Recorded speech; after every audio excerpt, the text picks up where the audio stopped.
Time, my little melt. Well, I was closer this time. Welcome, ladies and gentlemen, friends and enemies.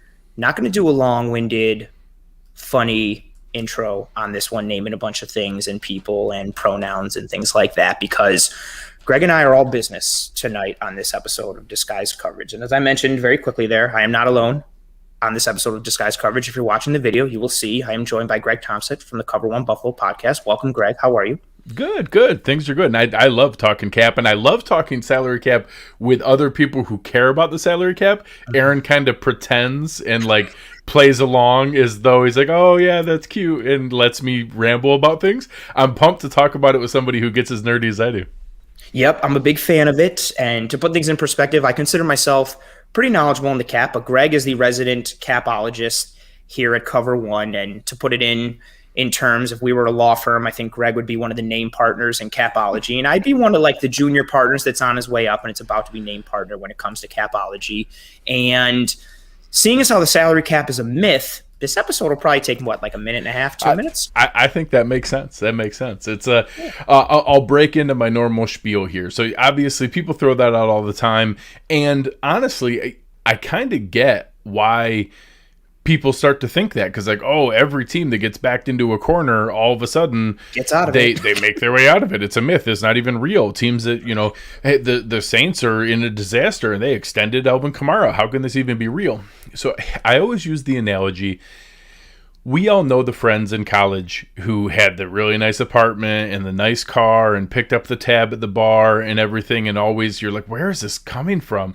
It was credit cards. They didn't have money. Mm-hmm. And those credit card bills become due, and sometimes you could roll it over and get a interest-free loan and do debt consolidation, or you could take out a loan to cover it, or sometimes you get a really good job and kind of get bailed out and start making enough money that you can pay it off, and sometimes you have to declare bankruptcy. And I think I use that analogy because I think people want the NFL version of, I want there to be repercussions to be the extent of, well, in order for me to see that it was a penalty for my friend in college, I need him to be homeless, living on the streets, selling his body for crack.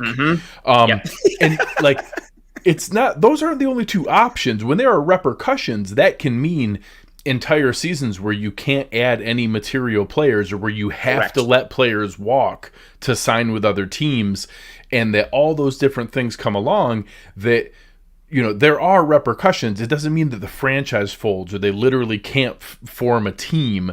Although we're going to see how the Saints figure this out. I'm a little curious. If I was a Saints fan, I'd have a lot of questions.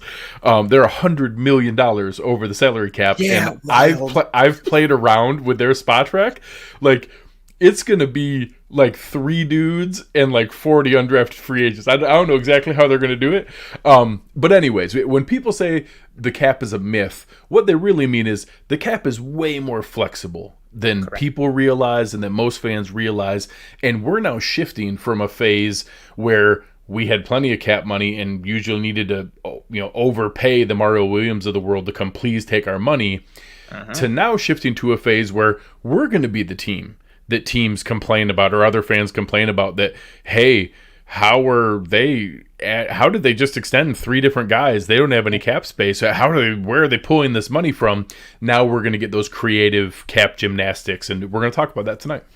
That's exactly what we're going to talk about tonight. The restructure options, the releases, the pay cuts, the extensions, different things that you can do to be creative and create some flexibility, create some wiggle room. But exactly to Greg's point, eventually those bills, no pun intended, come due with what you're doing. If you're signing extensions now and doing restructures now, and it frees up cap space for 2021, that's fantastic. But then you will incur more costs in 2022 or 2023 and so on and so forth. It's not like that money just disappears. And there are ramifications and chain reactions and repercussions, and it all starts with that salary cap. And this year in 2021, as we jump right into it, bringing up our first segment here with the salary cap and our options. So each year's salary cap is based on revenue projections for the following season.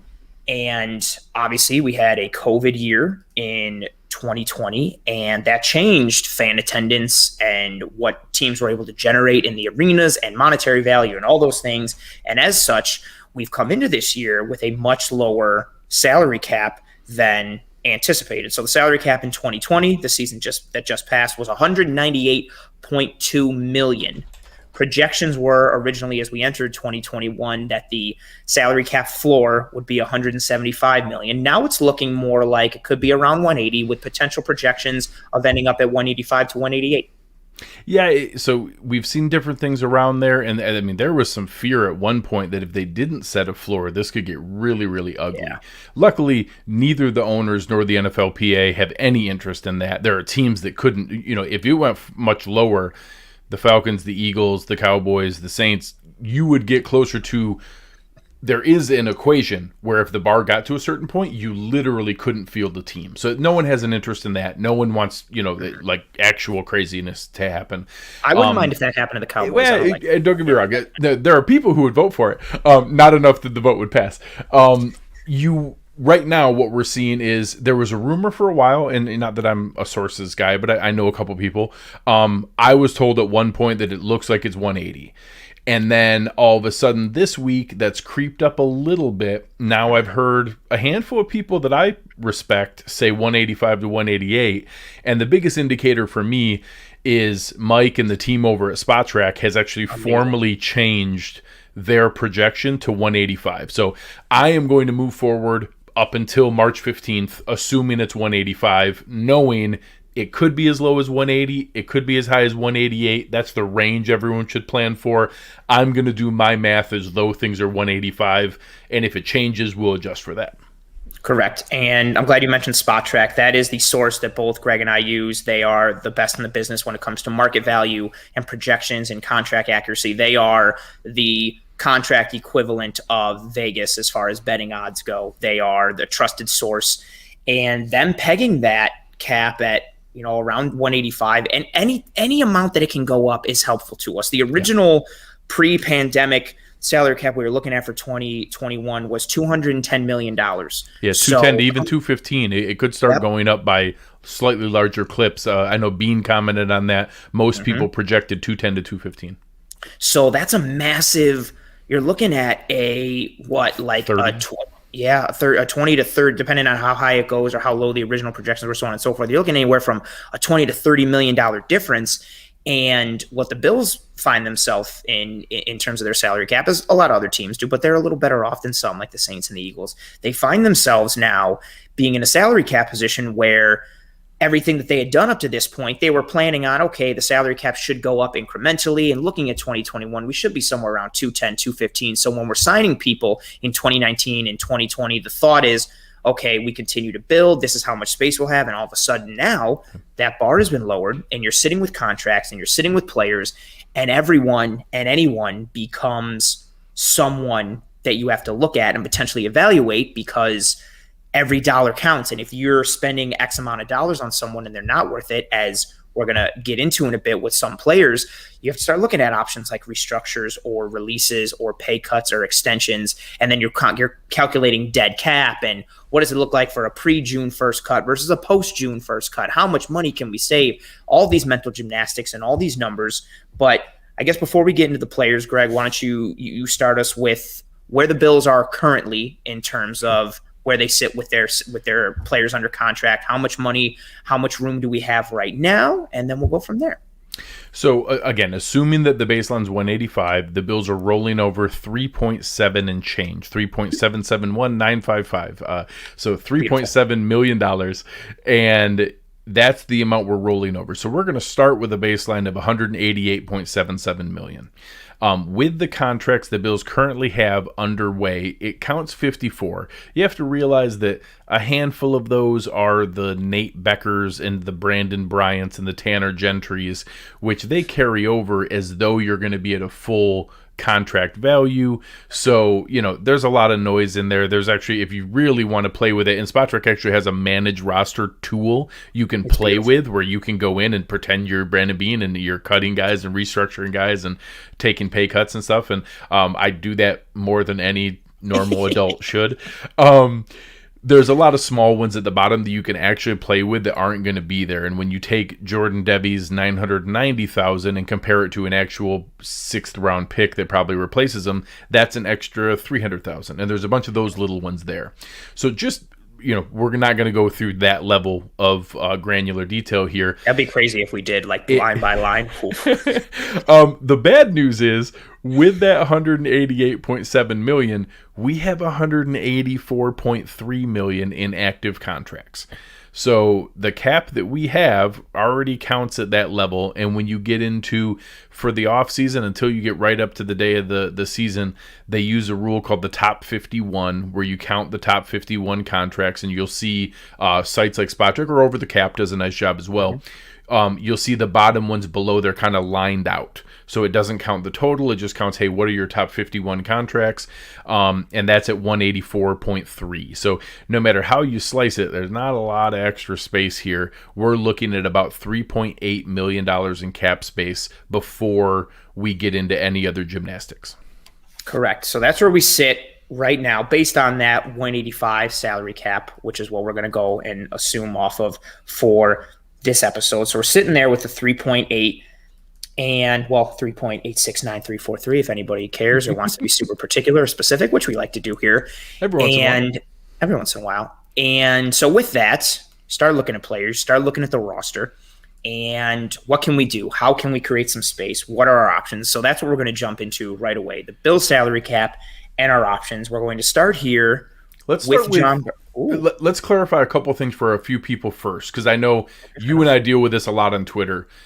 People assume there are two options of what you can do. That's true. And then you can cut people. And that, look at this. I looked at what the dead cap is and what a salary is, and if I cut them, I get this amount of money. And don't get me wrong, I think it's naive to assume that no Buffalo Bills get cut. We are going to see that. In theory, EJ Gaines already did. We've already seen one player released. We are going to see more releases. I don't think it's as many as people talk about. So a lot of the guys we're going to run through tonight, we're going to give the number if they're released, and also some other things. So there's a couple more options. We saw last year, pay cuts are a real thing.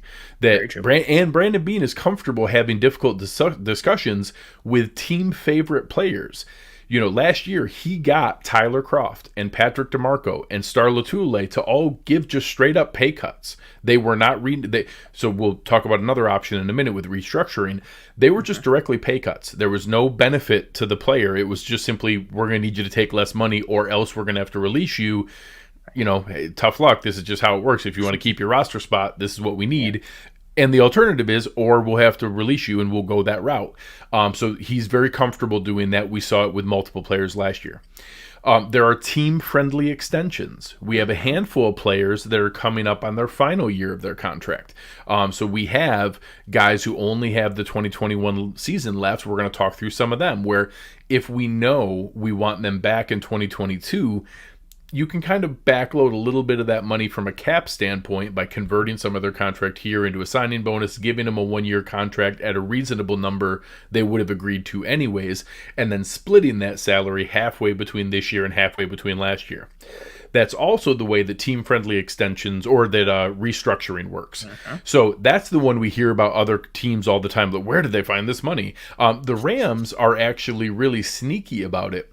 They purposely set up a ton of their team's contracts with huge salary numbers. So if they need it, they can go to that player and say, hey, how would you like us to just cut you a check for $15 million today, rather than making it $1 million a week during the season as game checks? Can we just cut you a check for $15 million here in April? And the players normally say, why, yes, I would love for you to cut me a check for $15 million here in April. I would love to do that. So much. Depending on how many years are left on the contract, you can then spread that money out. So when you convert a base salary, and we'll use a super simple one, if a player has a $15 million salary and there's 5 years left on his deal, you can convert that switch it down to the minimum, and take those $15 million and spread them out $3 million a year over the next 5 years. All of a sudden this year, it's the $1 million base salary and the $3 million prorated number. He only counts $4 million against the cap this year, and you spread that out. The player gets the same amount of money. You are adding $3 million per year to the rest of the years, but that's kind of banking on that TV deal money and future cap increases. So some of those players are going to be open to that, and we have a few of those as well. So those are the 4 tools Brandon Beane has in his tool belt to create cap space. And anytime that comes up with a player, it's always healthy. And there's one very popular name that I'm going to show. The cap space created by the restructuring is almost equal to the cap space by the cut, and then we get to keep the player. So there's a handful of things that we're going to look at as we go through there. So keep that in mind when you hear people on Twitter throw around, why don't we just cut this guy? There's options beyond that you can play with to still create cap space. Correct. That's a very great point, and the breakdown. But I mean, I expected that. You're the other resident capologist. It makes sense. And that restructure for me is the biggest one. You're taking the player's base salary and reducing it down, and then that difference is paid to the player as a signing bonus, and you're prorating it throughout the rest of the deal. That is a large one. That's one that we're going to potentially look at as we go through several players on the Bills. When we talk about that restructure option, that is something we want you guys to keep in your brain. When we say restructure, that means you're taking that base salary, you are reducing it down, taking the difference and paying it to the player as a signing bonus, and then prorating it over the rest of the lifespan of the contract. So again, now there's less of a hit, and then in the future, you're still going to have to pay for it, and maybe it increases the money you have to pay in the future. But again, as the cap ideally continues to go back up, you're still in a fine situation. Percentage-wise, you're okay. So that is a big thing. And I guess since we led there a little bit with some restructures, let's start with someone who has a potential restructure or extension option, and that person is wide receiver John Brown, who currently sits with the Bills. And if you're looking at the spot track table, which we like to, he has the 6th largest cap hit for the Buffalo Bills in 2021 at $9.531 million. That's roughly 5.33% of the money that we're paying towards our cap. He has a dead cap hit of 1.6, both pre and post June 1st.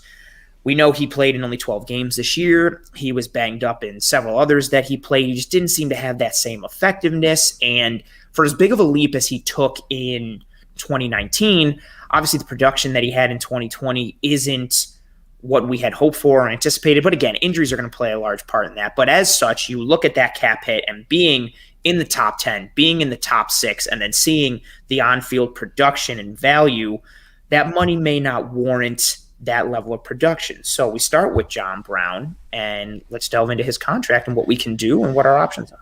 So John Brown is one of the toughest ones. He's obviously one of the most frequently assumed cuts. So if we cut him, we get almost $8 million. It's 7.95 and change. So we'll call it around $8 million. He doesn't have any years left on the deal. The 2021 season is the final year of his contract. So there is no restructuring to be done because you can't kick any money into the future. You could negotiate a direct pay cut. Where in this, I'm not going to go through this in every single player, but Beane is basically going to give this same spiel to all the agents. Hey, we love your guy. You know we want him here. We don't want you to go have to face this nuclear winner out in free agency and kick around and not have any interest either. We'd love to keep you here. How about we come back at a number that fits both of us? It's as much or, as good as you're going to get on the open market, but why don't we get you back here at that number, and then we don't have to worry about any of this release nonsense. That's a big point. I'm sorry to interrupt you. With John Brown in particular, so one, that nuclear winner in terms of free agency is going to be tough for anyone, but especially the wide receivers that are available this offseason, there is a lot of quality. So John Brown is someone who doesn't have a lot of leverage when it comes to whatever, fine, I'll leave and go test the open market. That might not be something that he wants to do at all. My apologies. Please continue. No, it's a very good point. And that's, believe me, that's where the pro personnel team comes in, where Dan Morgan's going to give, he's going to give Brandon Beane that ammo to come in and be like, hey, do you see the other top 15 guys that are available? Do you want to compete against that when our projections are 8 teams are ready to give big money to a receiver? Are you hoping you're just in the lucky half? So there, in my mind, there are 3 realistic options for John Brown. One is just straight release. We take the $8 million and we hope that Gabe Davis, Isaiah Hodgins, and maybe another draft pick replace his production. There is a direct pay cut, keeping his number in 2021, but saying, hey, instead of $9.6 million, what if you give us 4 of that back? We keep you at around $5 million. We get a $4 million benefit in space. We think $5 million is probably pretty fair to what you're going to get on the open market. What if we do that? The one factor that we don't have info on, but the team and their doctors do, is how short-term were those health issues.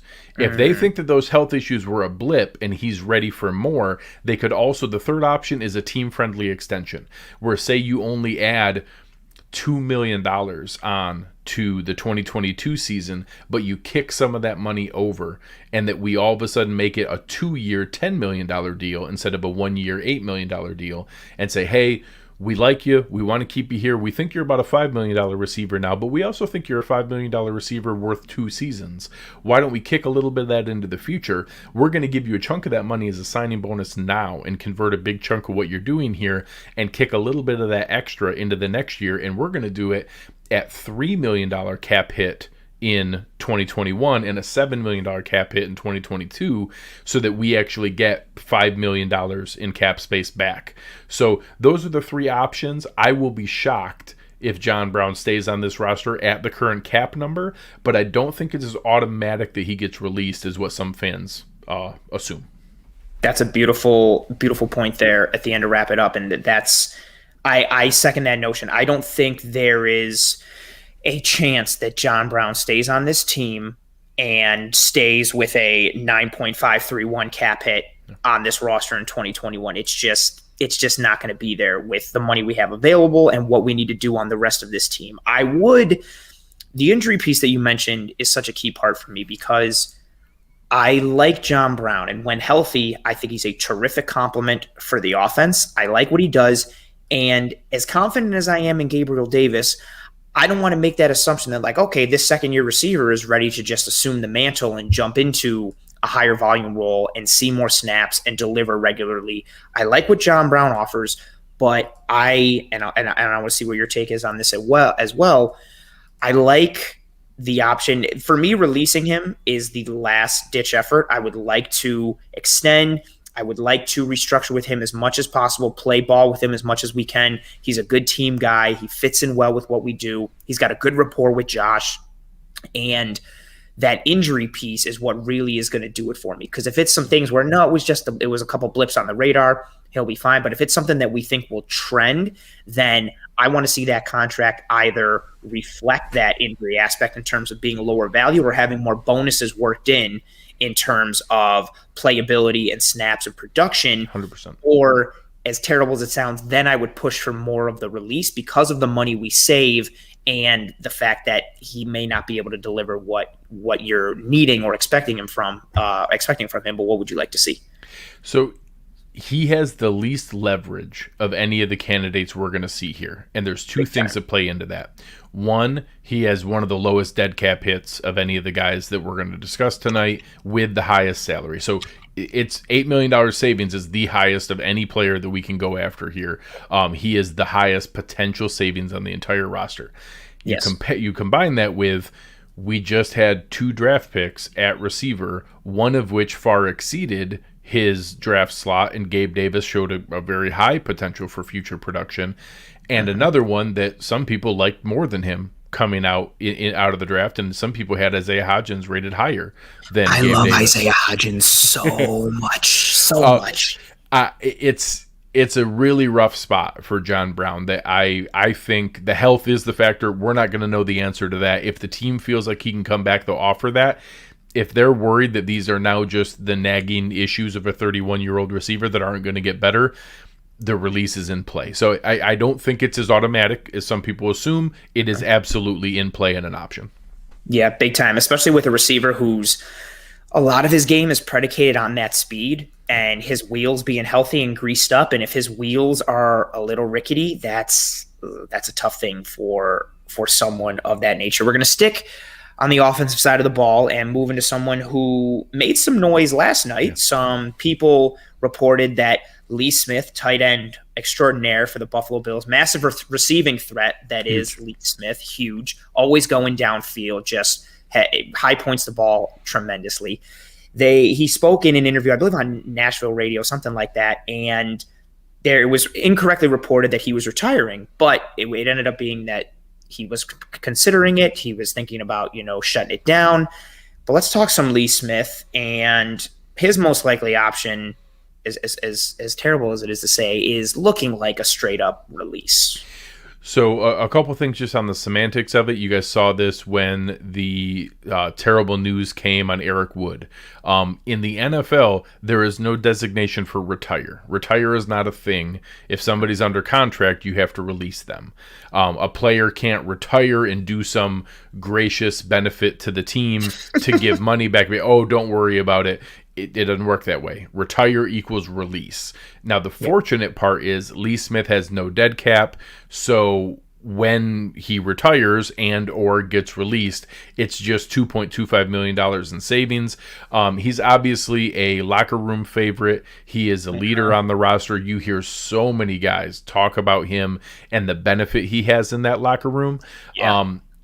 I think this one's pretty straightforward. Whether it's on his terms or the team's terms, I think that very much Brandon Beane will talk to his agent and say, hey, the writing's on the wall anyways. Encourage Lee to do it on his terms, and we're certainly happy to wish him well and congratulate him on his well-deserved retirement, and everybody moves forward happy. Fair enough. Yeah, I kind of see that, whether it's exactly how you put it, whether it's on his terms or we force that hand a little bit. I would expect him to not be on this roster, and I would expect an extra $2.25 million to be in our bank account so we can spend those Pagula bucks on someone like Kenny Galladay. No, I'm just kidding. That won't happen. And moving on from Lee Smith, we're going to jump a little bit to the defensive side of the ball here. And Quinton Jefferson, brought in from Seattle last year, someone whose versatility was extremely intriguing, the multiple techniques he could line up in the defensive line and in the formation, and with how McDermott loves to rotate his front four and how important those front four are. We saw Quinton Jefferson, a lot of us, myself included, as being an amazing signing last year and somebody who could really help impact this defensive line. We did not necessarily see that from him in 2019, and when we're looking towards 2021, he has the 8th largest cap hit on the team at $8 million. That's roughly 4.47%. He has a dead cap hit of $1.5 million, both pre and post June 1st, so it's the same regardless. And in 2020, he was 4th on the team in pressures with 30. He saw the 11th most snaps on the defense, 4th most snaps amongst defensive linemen. He had 3 sacks, 19 tackles, 14 in stops. He was 12th on the Bills in terms of pass rush grade, 26th on the Bills in terms of run defense grade. And exactly, that face says a lot of it that you just made there. He does offer that versatility, but we just did not see the level of production. And I know Sal Capaccio has talked about it. I know a lot of people talked about it. The COVID offseason, new players coming in, it's hard to necessarily get acclimated and get ingrained into the team and, fill the role that you need to fill right away. But that being said, I think he flashed at times and he had some big plays, but we did not see that value. And now as we look towards 2021, he's someone that is a high potential candidate in terms of either a pay cut or a release. But either way, something's got to be done with him. Yeah, there's no chance he stays at the current number. There's a chance that I think maybe besides Ed Oliver, he was asked to play out of position as much as any defensive lineman on the team. Very true. There's a chance that a pay cut is worth it with him because there's still some value left there. This is his last year on the deal. There's no restructuring option. I don't think he's done anything. He doesn't have any of the kind of cachet or money in the bank that a John Brown does to say, hey, okay, maybe we want him back again. There isn't any of that here that you're going to extend him. I do think that there's a chance that they go to him and be like, hey, we don't think you're going to get more than $4 million on the open market. If you go out there, what if you give us $4 million of that back? We'll cut you down to $4 million from $8 million. We get the $4 million back in cap space. you stay on a reasonable deal, and we hope now with Star Lotulelei back and getting our line back into the way it is that you can go to the defensive end rotational 3-tech that we intended you to be, not trying to play out a position as a 1-tech and then also getting some snaps elsewhere. So I do think it's very possible he gets released and the $6.5 million in cap space is simply realized. But I think there's a chance they could bring him back here, maybe more so than the next gentleman we'll talk about. That's fair. And it's a beautiful segue. I like what you did there. The next gentleman that we're going to talk about is Mr. Vernon Butler. Came to the Bills in that 2020 offseason defensive line upgrade. And he comes into 2021 with the 10th largest cap hit of all Buffalo Bills players at $7.818 million, roughly 4.37%. He has a dead cap hit of $1 million. However, he is one of the outliers here. His post-June 1st dead cap hit bumps up to $3.5 million. So he's someone that we would see moves on sooner rather than later.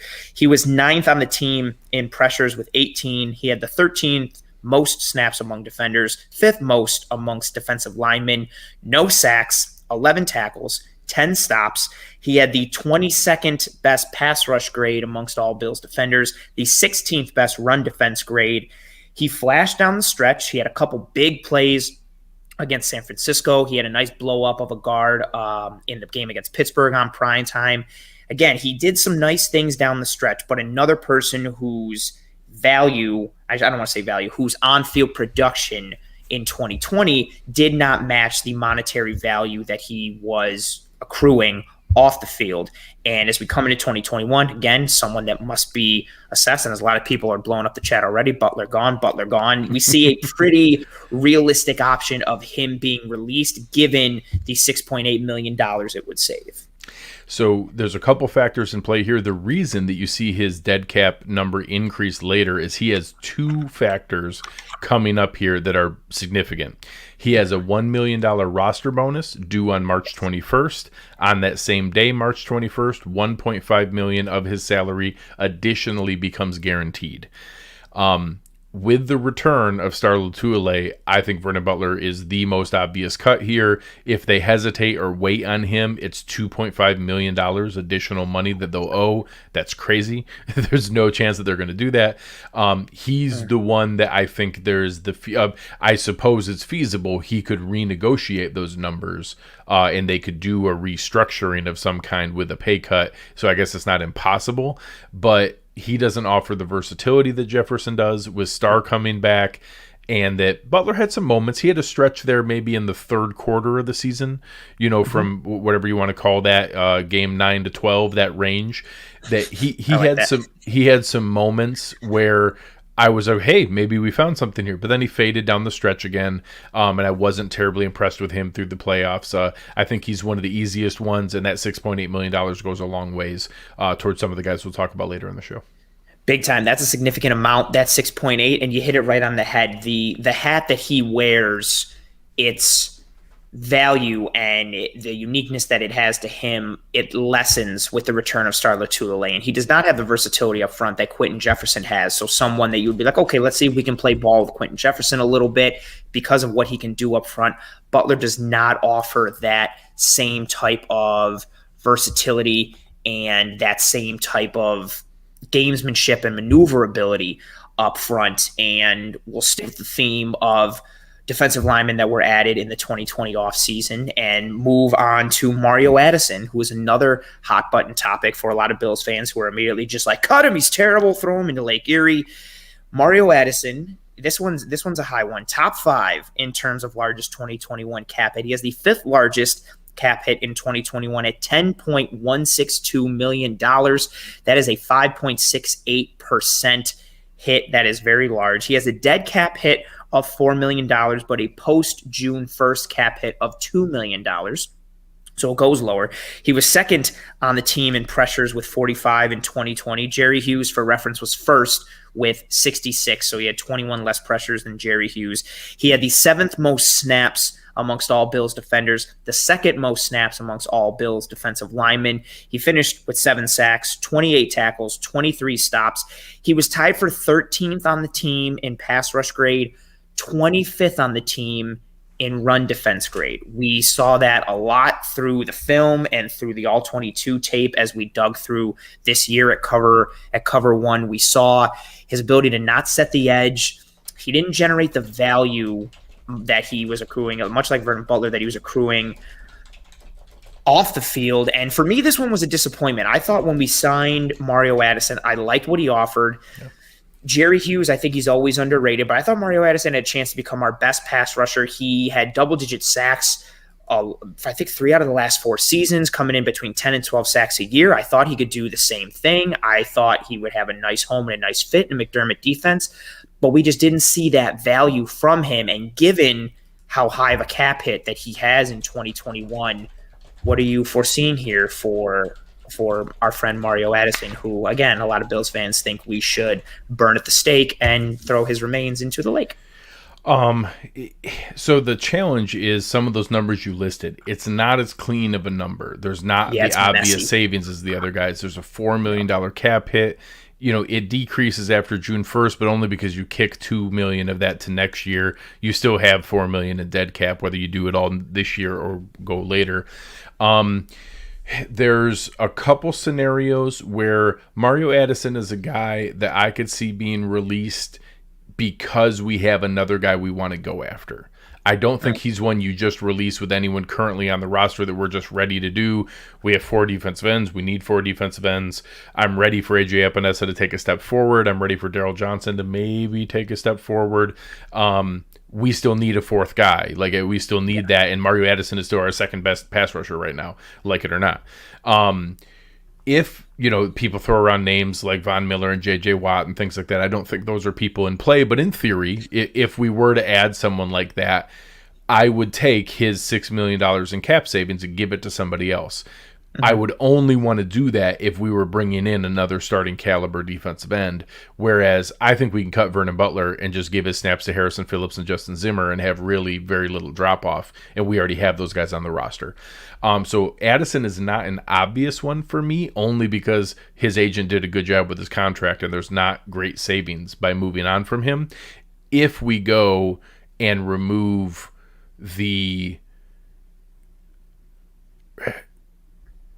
some of the damage of losing him by bringing in somebody else, I think it's a tolerable, palatable amount that you can eat. I don't think they're in the habit of eating $4 million in dead cap for no reason.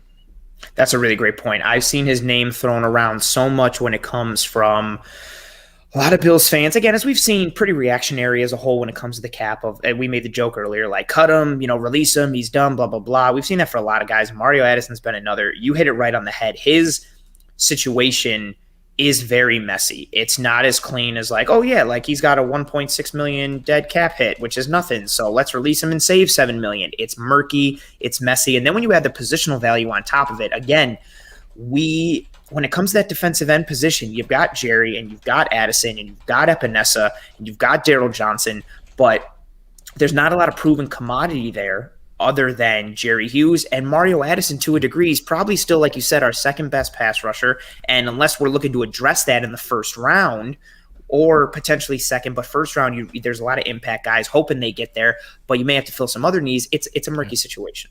Yeah, there's just not an obvious path to anything. So we have the least replacement for him on the roster, not like we do with Jefferson and Butler, where I think we're probably, if we didn't add anyone in our defensive tackles next year, we're Ed Oliver, Star Latuile, Harrison Phillips, and Justin Zimmer. I'm not going to be ecstatic, but that's fine. That's acceptable in the NFL. I hope we would draft somebody to compete or whatever, but there's not a need there. If we release Mario Addison, we only have 3 NFL caliber defensive ends. We don't have anyone else to play. Yep. So I see out of there, I agree with Lone Wolf, spot on. I think Addison has the highest likelihood, and the only chance I see him being released is because we add another veteran that we're giving Addison's money to that other veteran. That's the only path that I see where we lose him. He's got that being at the position that he's at, the drop off between him and the next option and the overall hole in positional depth that it creates is much larger at that defensive end position than it is the defensive tackle spot. Exactly to your point. I don't feel amazing rolling in with Starr, Ed, and then Zimmer and Harrison Phillips, knowing that's the rotation. But at the very least, it's serviceable, and you. And can when we draft Tyler Shelvin, it'll all be fun.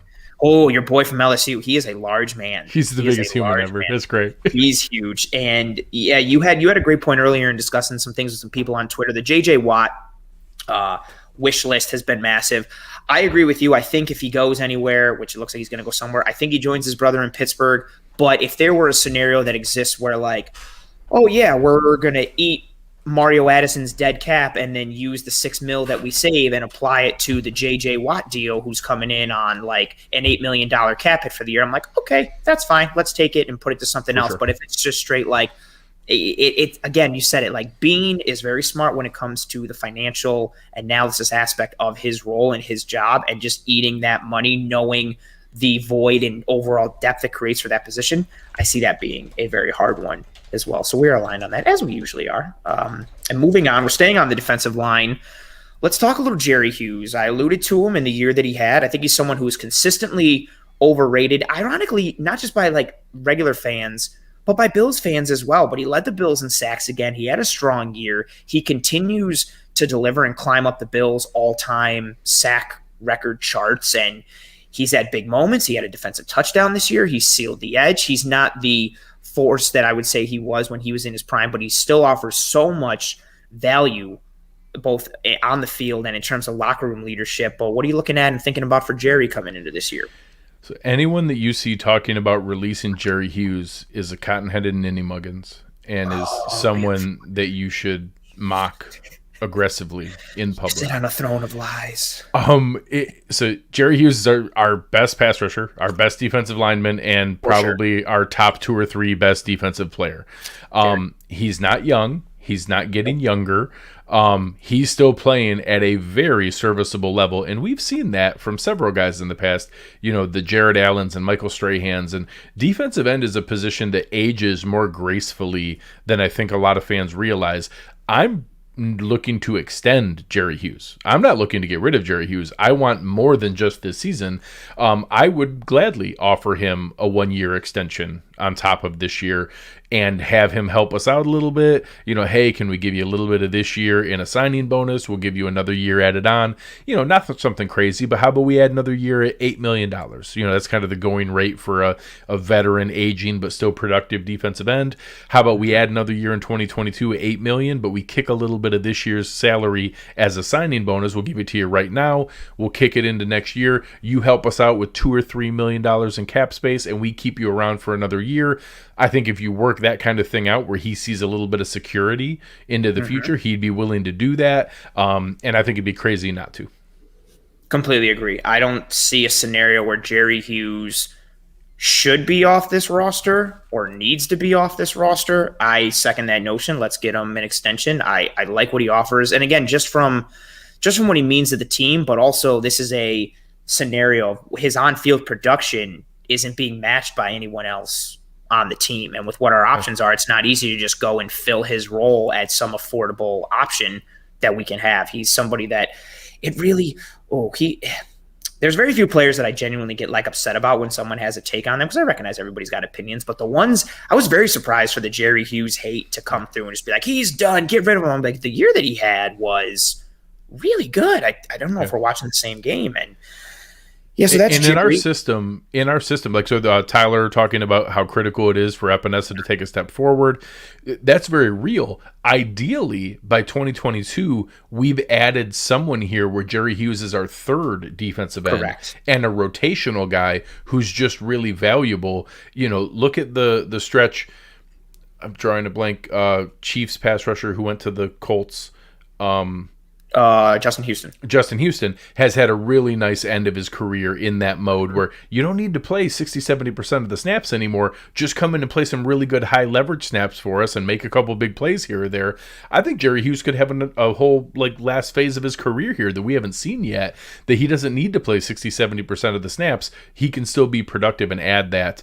So ideally, AJ Epinesa, I don't see it from Darryl Johnson, but I know some people who do, or some other guy that we draft here or assign becomes more of the prominent Yes. players from a snap count standpoint, but Jerry Hughes can still be playing some of the most important snaps of the game for a couple years to come. I think that's an excellent point. I think he has a decent amount left in the tank, and at the very least, if we're looking at 2021, I love AJ Epinesa. I like what he did, especially towards the back half of the year. I don't see anyone else on this Bills roster up front who is ready to assume the mantle of number one pass rusher for the Bills and fill Jerry's spot, or just the amount of snaps. Again, he put in so much work. No one else is ready for that at this point. And we stay on the defensive side, but kind of more special teams-ish. Tyler Matakevich, salary cap hit of 3.7 for 2021. A guy who, again, I feel like that a lot of people see that money and are like almost $4 million for a guy who just plays special teams, but he does offer value. But there could be an option that's better than a just straight out release that a lot of people are clamoring for, and looking at a potential pay cut for him to keep him on the team and allow him to do some things. So he was not only an important or valuable special teams player, he was phenomenal. Like he was a great special teams player. Like he came in. And the Bills had a great special teams year. Coverage ability, like not just the return game. Their special teams units were strong. Adding a player like Matakevich is why. Like he was a big piece of that. Him and Tywan Jones, the two of them were really the only big material differences in the special teams units, other than other players just developing.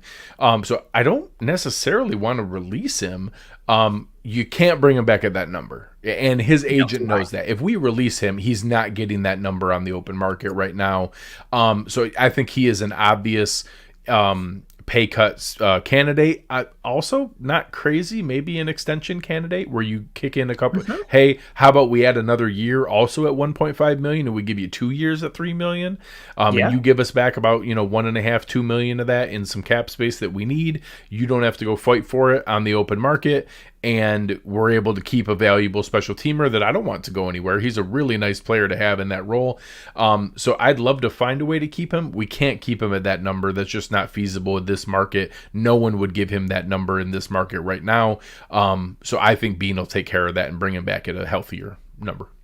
Yeah, I second that completely. And a release is not off the table. It is possible. No, that is fair. But it's similar to that John Brown aspect of like, what leverage does the player have in going to the open market to the point that they say, no, I'm not taking a pay cut. No, I don't want to restructure. You're going to have to release me because I can get better on the open market. It's hard. It's going to be hard for John Brown to get exactly your point. It's going to be even harder for a special teams ace in this nuclear winter and this COVID salary cap climate to go out and what are you trying to get? Like $3-4 million a year? You're not going to get that for a special teams ace, especially one who, it's not even like Matakevich moonlights as a defensive substitute at times. He is almost pure special teams. Yeah, and so he and Tywan Jones are exclusively special teams players. Yes, and we dress them for that. And finding another team to pay you what you're getting now to do that same thing, not something that I think he wants to look at. So good on Tyler. Moving to another one who... This is my Jerry Hughes. This is the one that makes me the most mad.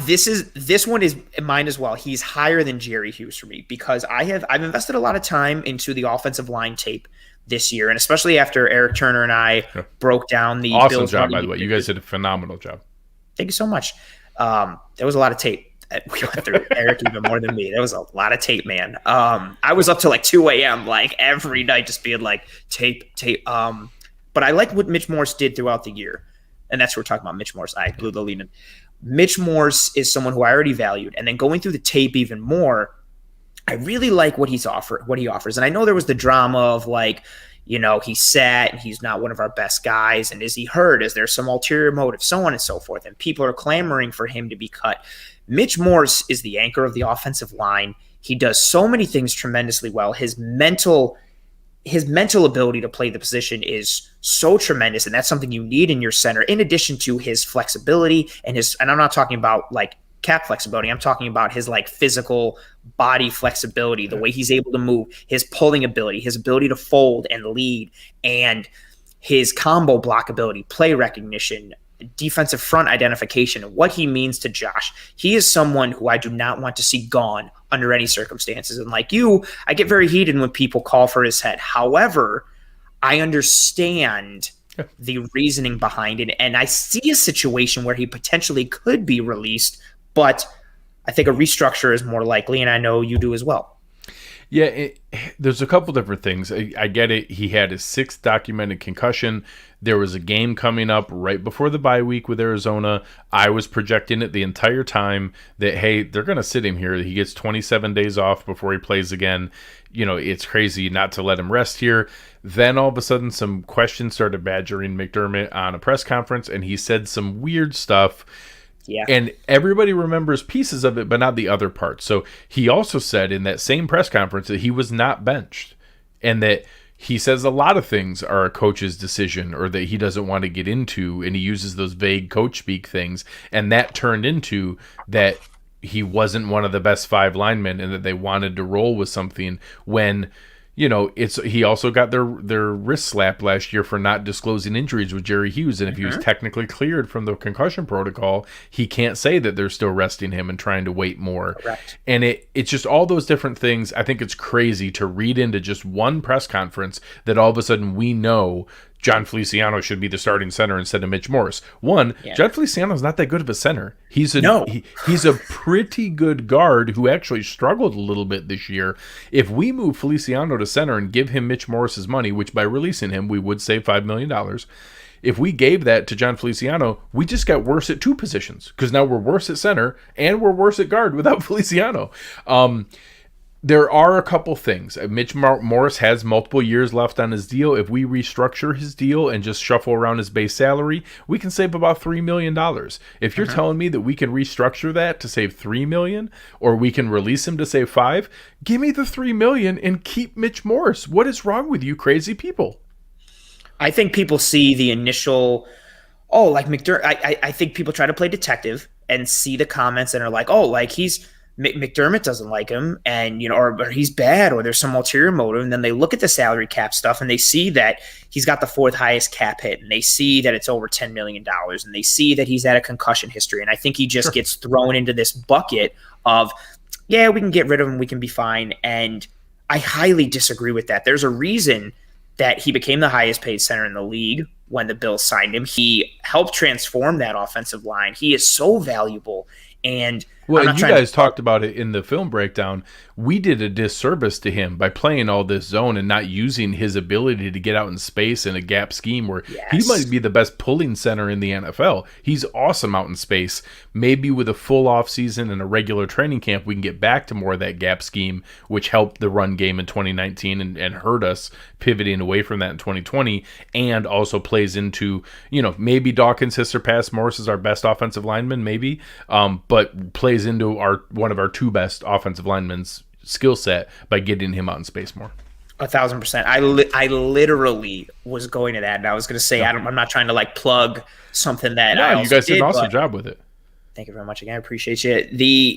It was really eye-opening to me. It changed. It reinforced and buttressed what I already thought about Mitch Morse, and then elevated him to another level. Just those pulls and his success in what he can do in a gap scheme run, which is what Dable and the offense wants to do. But we got away from that in 2020 because we weren't executing and we didn't have the horses to run it. And our guard play was very poor at executing those gap schemes. But John Feliciano included in that, which has colored my opinions a little bit on him, which we're going to get to in a minute. But you hit it on the head. We did a disservice to him. He was I'm sorry, I appreciate you, Nicholas. Thank you for my A+ use of buttress. Thank you very much. There's a system where he is more successful, and that is a more gap scheme based, but he functioned at more of a zone based option out of the center. I don't see us getting away from him. I like the question there from Brian. Do we start looking at available upgrades for the other guard position? That's a tremendous question, and I think it's something we're going to get to as we start to talk about some other players, and we get into in a short little while here about Milano and Darrell Williams and Feliciano. We need to upgrade those positions and do some things because we didn't execute the system we wanted and the scheme that we wanted, and it did a disservice to someone like Mitch Morse. But I'm glad we're on the same page here. I tolerate a lot of things, and I will never tell someone to just get out, but the people who are coming in are like, well, you should just get rid of Mitch Morse. I'm immediately just like the Will Smith and Kevin James gift from Hitch. I just want to slap on both sides of the face and get out. I'm not here for it. No, I'm glad we're on the same page. Yep. If you weren't, I would just remove you from this stream and then probably cancel the episode out of just pure anger. Just delete Next. Yep. Just delete it. One last guy, Stefon Diggs, We're obvious going to cut. release him. Obvious Yep, cut. Get rid of him. underperformed. Just poor attitude. No production. Bad rapport with the quarterback. Doesn't play enough Call of Duty. Just a whole bunch of negatives that you don't like. But no, he's someone who only has 3 years left on his current 5-year, $72 million deal that he signed with Minnesota in 2018.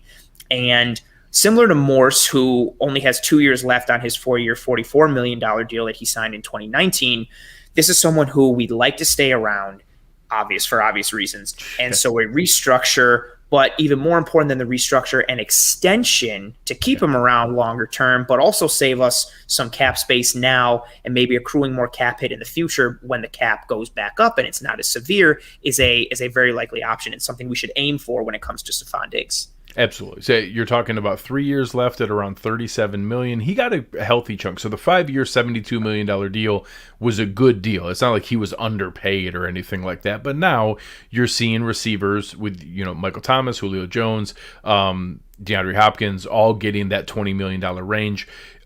It's right for him to get that. I think they can do that by saying, hey, Stefon, why don't we add 2 more years onto the end of your deal? That's still age 31 and 32. He's certainly a receiver that seems like he's going to play very well over that stretch.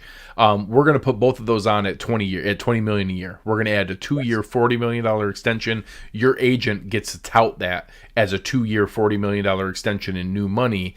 But we're also going to take the $11.7 million in this year's salary, drop you down to the minimum. We're going to turn that $11 million or $10 million change into a signing bonus. We're going to cut you a check for it right now.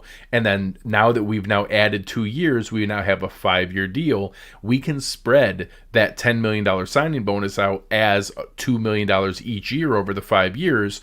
So this year, all of a sudden, his cap hit goes from $12.2 million down to about $3.2 million and creates $9 million in cap space by giving him a $40 million extension that he deserves. His agent deserves to wave that around that he's a $20 million a year receiver, and we simply tack on those 2 years to get him into that area, and we can create a ton of cap space by doing it. So that's another one that's a no-brainer to me. I think they want to reward him. I think they can do it with some creative guarantees too, to say that, hey, we're adding those years on, but we're adding some guarantees to the 2022 and 2023 salary. So, again, his agent gets to now pronounce it as the $10 million bonus this year. Let's say we guarantee both of those years. Now it's $30 million in new guaranteed money and the 2 years that are not guaranteed, but adding them on at $20 million a year that they fully intend to pay him because he's playing great. I think that's a really solid way to structure that. It gives the agent some nice stuff to wave around as a flag, and it gives the team some much needed cap space while giving him money that's well deserved. Yes, it literally checks every box. Diggs and his agent both get to puff up their chest because of what they've accomplished and what they've earned. The Bills get some needed relief now in 2021, which they need. And then as the part that it's not even just to get clever, we add more years to a guy who we want to stay here for a long time. His impact on this team was just a tremendous move. I think he came in with so many questions and people thinking, oh, he's going to have attitude problems. Does he bond with Josh? And all he did was lead the league in receptions and yards and also help my opponent beat me in my fantasy football championship. But I'm not bitter about it. I'm fine. I'm over it. No one's bitter. I'm not upset that I had Alvin Kamara and I lost because my opponent had Tom Brady, Stefon Diggs, and Devontae Adams, and they all put up like 6 touchdowns from Kamara in your championship game and lost.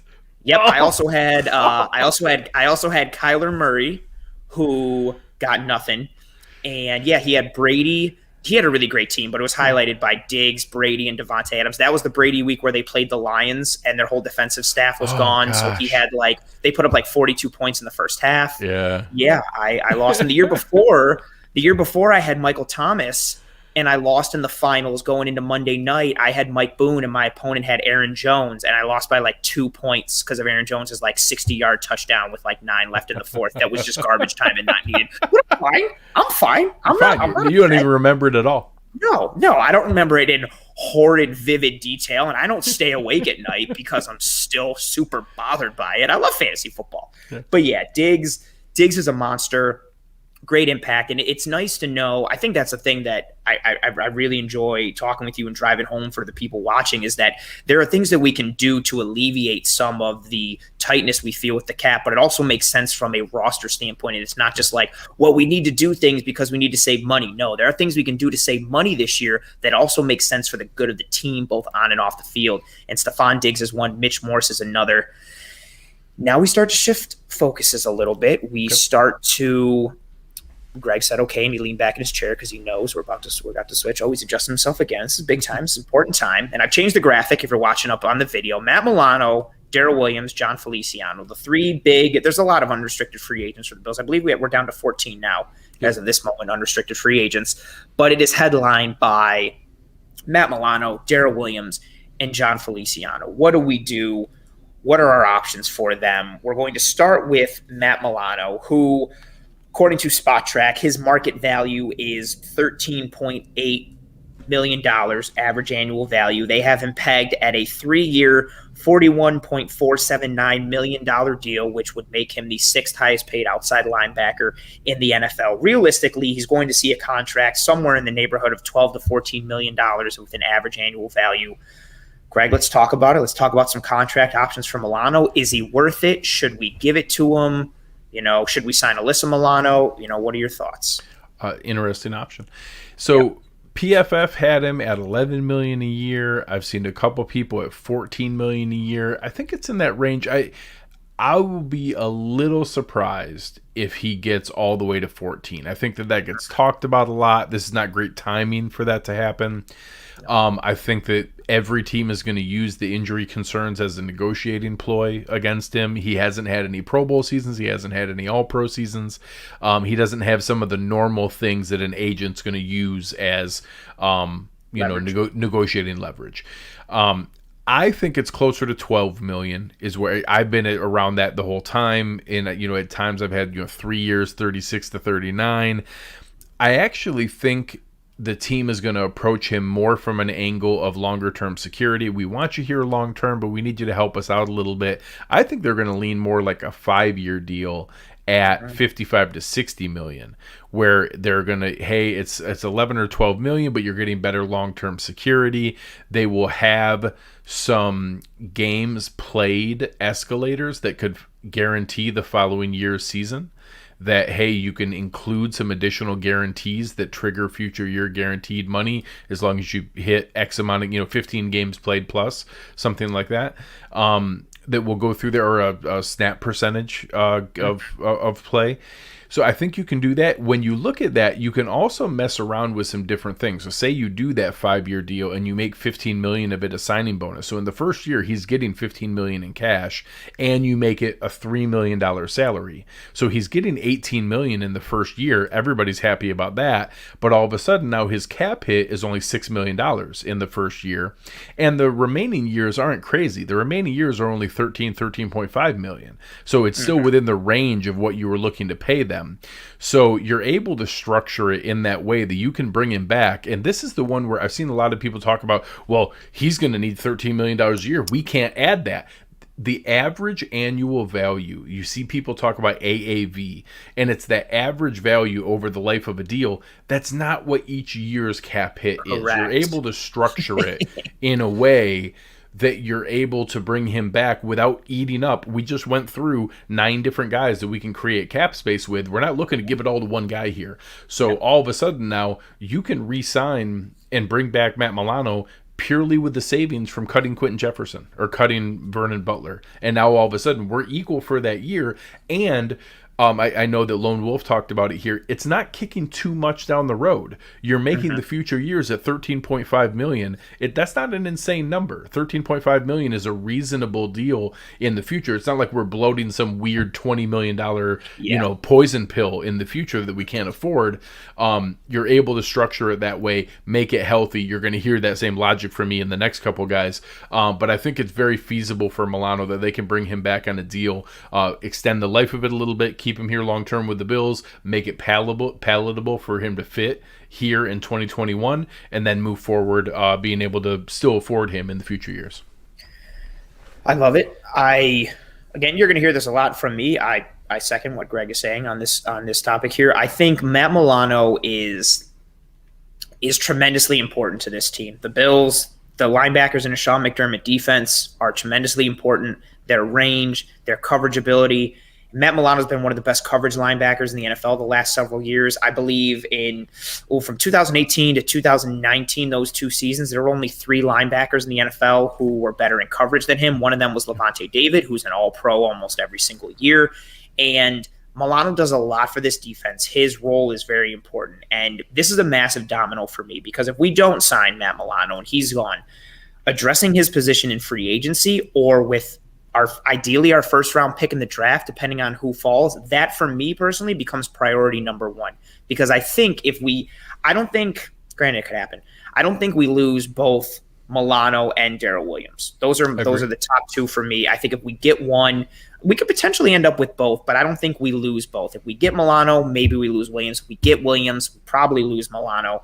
But if we don't get Milano, addressing that linebacker spot has to be addressed. And I guess to wrap it up on him, actually, no, we'll wait. We'll wait on that. We'll go to Darrell Williams. We'll go to Darrell Williams next. And speaking about Darrell Williams, another one he had a really great year for the Buffalo Bills, tremendous in his pass pro, held TJ Watt to his lowest grade of the year, coming off the edge against Pittsburgh, really solidified that position. And he came in on a 1-year, $2.25 million deal almost at the end of the offseason, was just brought in, almost taking a dude on a flyer. We were hoping he could regain some all-pro form that he had in Carolina at right tackle. We were thinking maybe does he play guard? What happens? He was one of the anchors of the offensive line in terms of snaps and games played. He and Deion Dawkins were the pillars of that offensive line at right and left tackle, respectively. He had the most snaps amongst all Buffalo Bills offensive linemen in 2020. He had the best pass blocking grade amongst all Buffalo Bills starting offensive linemen, the 3rd best run blocking grade, although he did miss some down blocks and some things that Eric and I broke down in the Cover One film room this week. Shameless plug.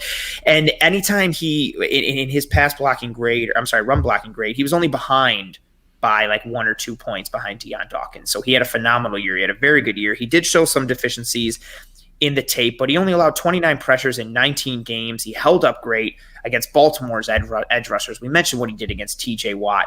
And looking at his value from Spot Track for Darrell Williams, they have him pegged at an average annual value of $7.9 million. Again, I love your point that you made. Just because that's someone's average annual value, that just means you take the total money divided by the years of their contract, and that's what it comes out to. That doesn't mean he'd get 7.9 every year. He could get $1 million one year and then a gajillion dollars the next. It's just what it balances out to.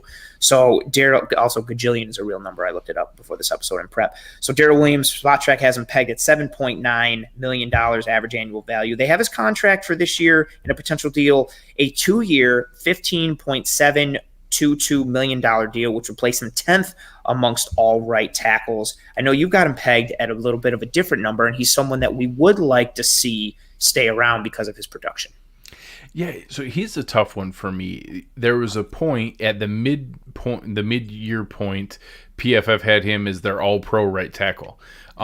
He did slide a little bit from that point and did struggle in a couple spots here or there, but he played well and was in a good spot overall. I don't think he quite stayed at that. At that point, I was worried he was going to get like the George Fant deal from somebody where they're going to throw him $10, $11, $12 million a year. I do think he deserves kind of that Brian Bulaga type number. So Bulaga got 3 years, $27 million from the Chargers. I think Williams is right around there. So 3 years, $24 million, 3 years, $27 million, $8 to $9 million a year. I think he deserves that. I don't think the $10, $11, $12 million number I've seen thrown around is something he's going to get. I think that he was good. I don't think he was exceptional. So there's a couple. Tyler Moton is a guy who's a free agent. I think he's going to get some bigger money. We'll see where that goes. You never know. Offensive line is always sought after. There's always a high level of interest in offensive line, and it's something that we shouldn't be shocked if somebody throws a bunch of money at Darrell Williams. I hope it's not the case. He's another one where we could bring him back 3 years. You could easily do $6 million in 2021 and then $9 million in 2022 and 2023. You're still never bloating it and kicking the nasty can down the road, but you're able to get him back at a reasonable number there. That's roughly what I would do. 3 years, 24, maybe 27 million, that ballpark. 6 or 7 in the first year, then 9 or 10 in each of the following years. You're keeping it at a reasonable number and getting him in healthy in the 2021 season without a crazy number that hurts our cap space. Yeah, fantastic points all around. I think he's played himself into a nice contract. Yeah. I don't think he's played himself to a price that puts him out of Buffalo's range. And luckily for us, there are some higher level tackles who are hitting free agency that are going to get. So the real desperate teams that try to throw a whole bunch of money out, there's not that many of them. And the ones that do, luckily, I think are going to go after them. And a couple of the teams with a ton of cap space are like the Colts and the Browns, who already have 2 tackles and have already spent that money, that maybe there's a chance we would be able to survive that.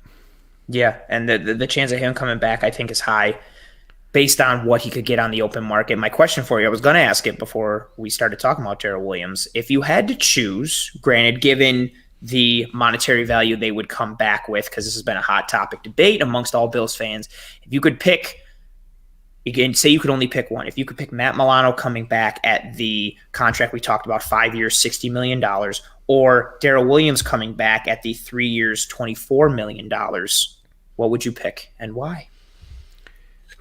So it's probably not a popular decision. I think I would take Darrell Williams. I think that Matt Milano is better at linebacker than Williams is at tackle. Yes. But our team isn't going anywhere because of our linebacker play. We're going somewhere because of our quarterback play, and I want to keep Josh Allen protected, and Darrell Williams did that this year. And the rolling the dice on replacing either of them is not impossible, but it's not a guarantee. And if we whiff at linebacker on the draft pick, we can still have a good season. If we whiff at the pick at tackle, our season is over and Josh will get mauled. I can't afford that. I can't afford to roll that dice and just hope that the guy we pick is awesome and ready to step in and protect the most important asset on this entire franchise. And I get it that Milano is more popular. I like Milano more than Darrell Williams. I think Milano is a better linebacker than Williams is a tackle. Tackle is more important. Protecting the quarterback is more important. And we'll get to it later. You know, Levante David, KJ Wright, Jayon Brown, Devondre Campbell. Devondre Campbell signed a 1 year, $6 million deal. Devondre Campbell is like 95% of Matt Milano. So he couldn't find a home last year and signed a 1 year deal with the Cardinals. We could find one of those guys and draft a linebacker and patch that together with AJ Klein and make that work. It's not ideal. I'd love to have both. If you force my hand, I would take Williams over Milano. It hurts my heart. I go back and forth on it every day, but I think I'm in that same boat. Milano, I'm a defense first guy, and Milano is my favorite Bill. I love him. I love what he does. I love his positional versatility. I love that he was drafted in the 5th round. I love that he's homegrown. It's just great. But to your point, and we've said it throughout the year, this Bills team is a Josh Allen team. They are a passing offense. We'd like them to run the ball with more effectiveness and impact. But the tackle position, when you find guys that work, you need to keep them around. And Darrell Williams, he's got some deficiencies in the run game that I'd like to see him clean up, but his pass pro is very strong. He had a good year. He functioned well in the system. And as you alluded to, as many people said in the chat here, you got to protect the franchise, which is Josh Allen. And positional value, offensive tackle trumps outside linebacker. And I unfortunately, it genuinely hurts my heart, but I think I have to agree that Darrell Williams has to be the play. I also want to pull up this comment from Alexander. One of the biggest losses I'm worried about is Greg Tompsett, who might get himself picked up by a front office somewhere. That is fantastic and spot on. Greg is the man in many ways. You guys are lucky. I'm very, very expensive. Yeah, he's priced himself out of so many GM jobs. You guys would just have no idea. And so that's Milano, that's Darrell Williams, and the last person here up on this graphic, John Feliciano, guard for the Buffalo Bills, signed a 2-year, $7.25 million deal in 2019. Or maybe 4. I have bad handwriting.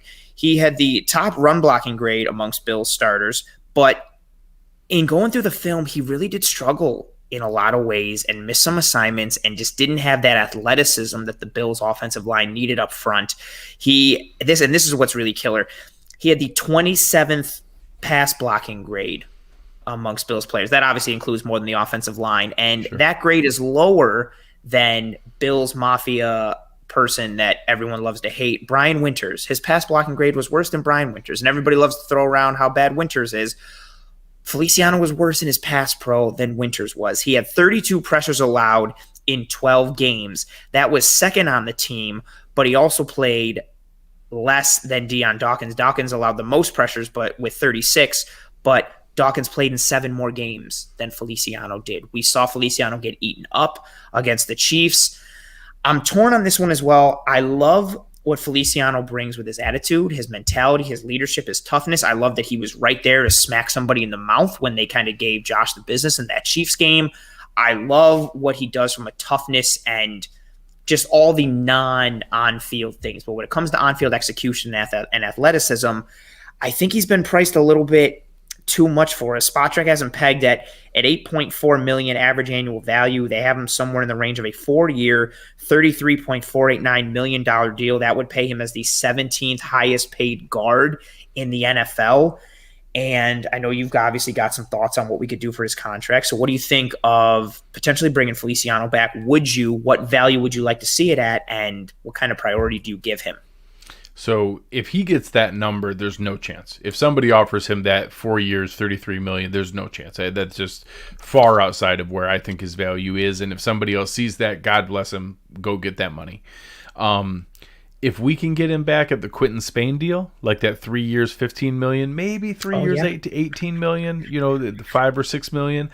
I'm okay if John Feliciano is our worst lineman. If he's our 5th best lineman and we upgraded the other spot, I'm okay with that. My concern is if we don't do anything there, and then the idea is we're going to let Ford and Butler compete at the other guard, and we bring back Feliciano, and we didn't have good enough guard play this year, I'm a little bit concerned. So that's an area that I'm a little surprised. I think there was a point where I probably would have pegged Feliciano as a pretty easy re-signing, and I think I've soured on that a little bit. I think his struggles down the stretch, it is purely based on the number. Ideally, in a best case scenario, he is your 6th lineman and can play all 3 interior spots. But I just think somebody's going to pay him to be a starter. I'm okay if we pay him and then it's him and Ford competing for a spot because we drafted a guy who's really good at the other spot, or we added another guy who's really good. I don't want to be in that range where he's being paid as the answer at guard, where the film tells me he's not the answer. Spot on. I agree with that. I feel like it's like I've seen too much and I can't go back. What I've seen from the film, I can't unsee it. And some of the struggles and vulnerabilities that he had and deficiencies that he had, I can't unsee those or really get past them. And at that average annual value, again, at 8.4 million, if he gets somewhere around that, we need to be out. And because if we're going to go that high, I wrote this down just for reference. Brandon Sheriff, the guard from the Redskins, who is phenomenal. Yeah. His average annual value is pegged at 10.9. And which is only 2.5 higher than Feliciano. I know that's a little relative, but if we're going to have to break the bank more for Feliciano, I'd rather go full tilt and sign. If we're breaking the bank, go get Scherf or Joe Tooney or someone like that. Like if we're going to break the bank on somebody, go bring in like a stud guard who's going to, really, evolve this line into the next level. Yeah, and I don't think he has the athleticism to be what we need in the scheme that we have regularly. I love Vera Tucker and Wyatt Davis. Tucker's tape at USC was great. Wyatt Davis coming out of Ohio State. Those are both options at the end of the first round. The first round for us is going to be so intriguing to see what we do and what hole we choose to fill. But there are options.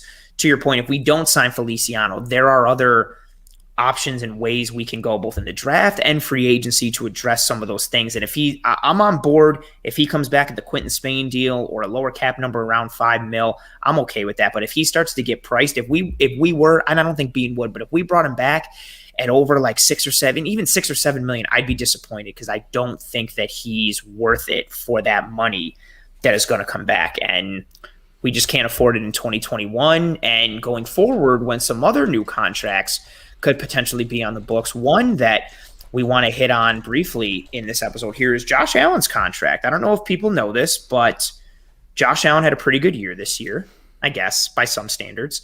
Even though everybody knew it, he was touted and lauded for his accuracy coming out of college. Everybody knew that he would be a stud.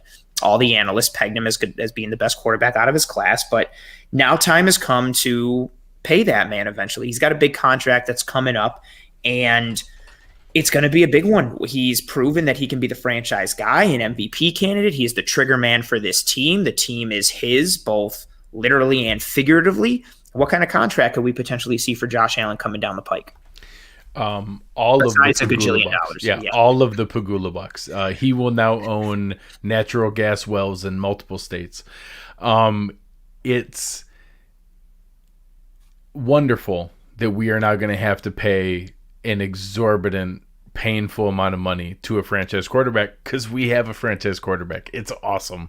It's so fantastic. The Bills have a franchise quarterback that deserves to be paid all the money. So a quick reference, when the Kansas City Chiefs gave Patrick Mahomes the 10-year, $503 million deal, do you realize that his cap number changed absolutely zero in the year that it was signed or the next year, which was his fourth-year rookie deal or his fifth-year option year? They only added it on, and really the contract was a 12-year, $26 million deal. They just didn't talk about the last year of the rookie deal and the fifth-year option. They only talked about the 10 years that were added on afterwards. It was actually a $12 million or a 12-year deal. I don't think it's crazy that the Bills could do a similar structure. I think they want him here forever. I think they want him here to never, ever leave. And I don't think it's crazy that they give him a 10-year, $400 million deal. Whew. And that if Josh Allen, wants to be super nice and it's $380 million instead of $400 million, okay, it's not going to be some huge hometown discount. He's not going to play for low money. I also don't think he's the kind of guy that's going to put them to the screws to eke out every single possible penny. I don't think he's going to say, hey, you have to pay me more than Deshaun Watson, or you have to pay me more than Patrick Mahomes.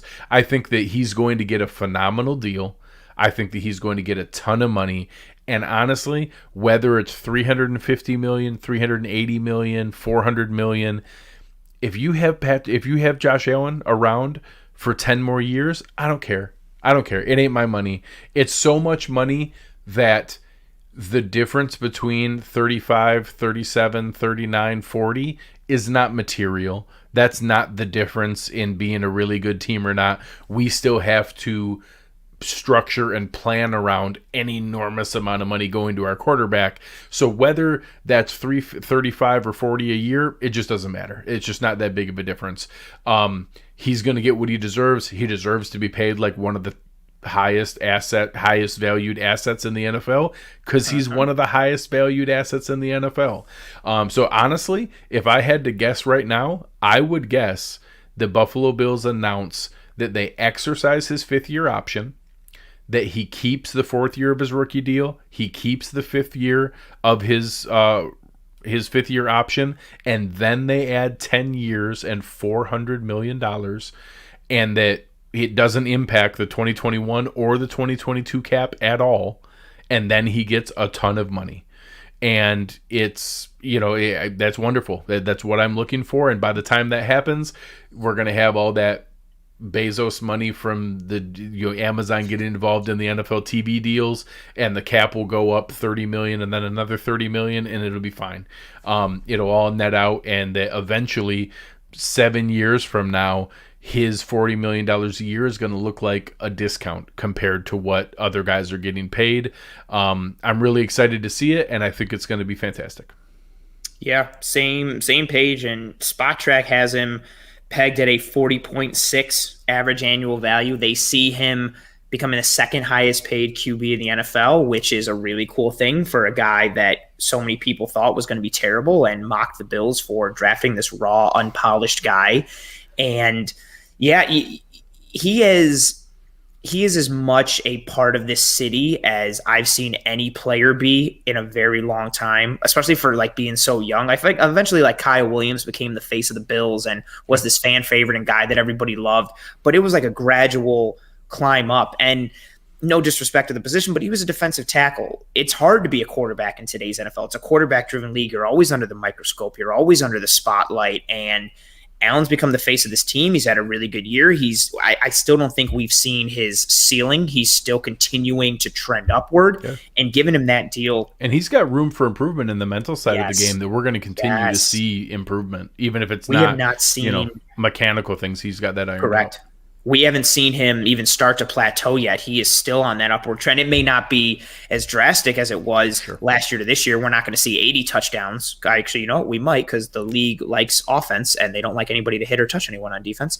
But it's a deal that really works. And I love that you mentioned what the Chiefs did with Mahomes, because so many people, when Mahomes signed that deal, was like, I don't get it. Like, they didn't have any money for the cap. How are they still able to keep Sammy Watkins and Chris Jones and have Tyrann Mathieu? I don't understand it. It's because it didn't affect the current year or the next year. It was a sneaky deal. It was good. It was smart. And it set that foundation for what other quarterback deals can be, i.e. Josh Allen's deal coming down the pike. And yeah, he's going to get that kind of money. You don't get to be in the MVP conversation and get the credit for turning a team around and not bank somewhere between the $35 to $40 million deal. And so back up Scrooge McDuck's truck and empty his entire vault of gold coins, and let's pay the man. And another guy that we would have to pay, also coming up on his 5th year option, Tremaine Edmunds, a very polarizing, weirdly controversial player. I put out a tweet today. You and I were talking offline. I put out a tweet about a lot of the guys that we're going over, guys who were already on the team, so like Milano and Williams, Feliciano, Edmunds, and Addison, and talking about like their average annual value on Spot Track and what they could be. And I mentioned Tremaine Edmunds in it, and there was a decent amount of people that were like, decline the option, get rid of him now. He's terrible.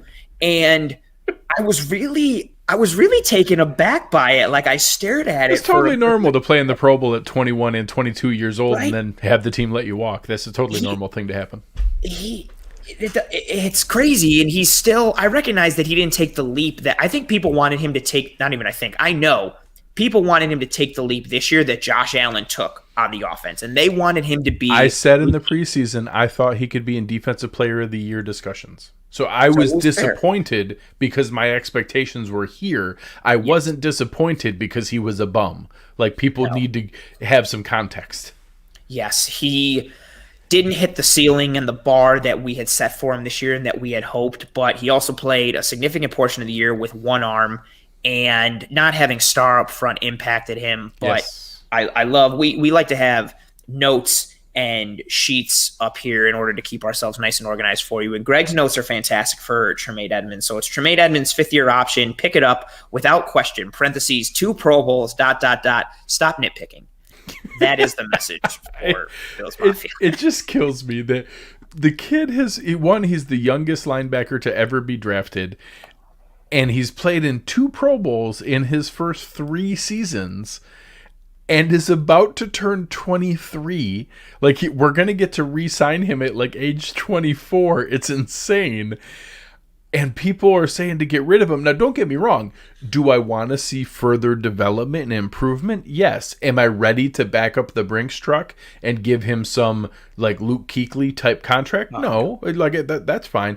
But anyone who's saying we're not going to pick up the 5th year option is crazy. Like, that's insane. Yes, of course we're going to pick up the 5th year option, and then we'll continue to evaluate. We get to see him in his 4th and 5th year. We get to see 2 more seasons of football before we have to sign him to anything. And at that point, we can mess around with franchise tags and all kinds of other stuff. But ideally, we're extending him and signing him to a very nice contract to keep him here forever, because some of the things that people legitimately are nitpicking about, getting cleaner with his reads, getting off of blocks a little quicker, not overcommitting and being too aggressive, that he's still going to develop those Because he's 22 and that he still has time to develop and grow. I think that there's so much that we can get from him. And people who just assume that they understand the linebacker play to that degree, because they do watch, and don't get me wrong, he misses a tackle here or there, he picks a wrong gap here or there. Yes. He also makes the right play 90% of the time, and that it's boring and you don't see those because they're not like highlight reel blow up plays. He does the right thing the vast majority of the time, and he's young, rangy, athletic with the wingspan of a pterodactyl. Oh, it's beautiful. I was going to say gargoyle, but I like pterodactyl much better. I stole that because the guys over at Rockpile like to call Daryl Johnson the pterodactyl, so I can't lay claim to that. Okay, fair enough. I like that you're honest, though. You're honest with your sourcing and your proper formatting there. Yeah, I second that. And it was just – so SpotTrack has him pegged at a 13.5 average annual value. They have him around a 5-year, $67.525 million deal, which would place him 7th amongst inside linebackers in terms of like a new deal and new money. And I'm with you. I'm not saying we should make him the highest paid linebacker in the NFL. I'm not saying we should break the bank and back up the Brinks truck like we would for Josh Allen, but he's someone who's still trending upward and he's still so young. I believe Nathan in the chat mentioned that he's basically like the same age as a lot of the linebackers that are coming out in this year's draft. I had made the comment last year, so he was finishing his 3rd season, just finished his second Pro Bowl season out of 3, and if he had declared for the draft this year, he would have been younger than 46 of the 60 eligible linebackers who just finished their rookie season. He would have been younger than 75% of the rookie linebackers that just finished their rookie year, and we got our 3rd season and second Pro Bowl season from him. So it's certainly a good problem to have. I'm not saying he's infallible. I'm not saying he's an all-pro, finished product, but he does a lot more good than bad.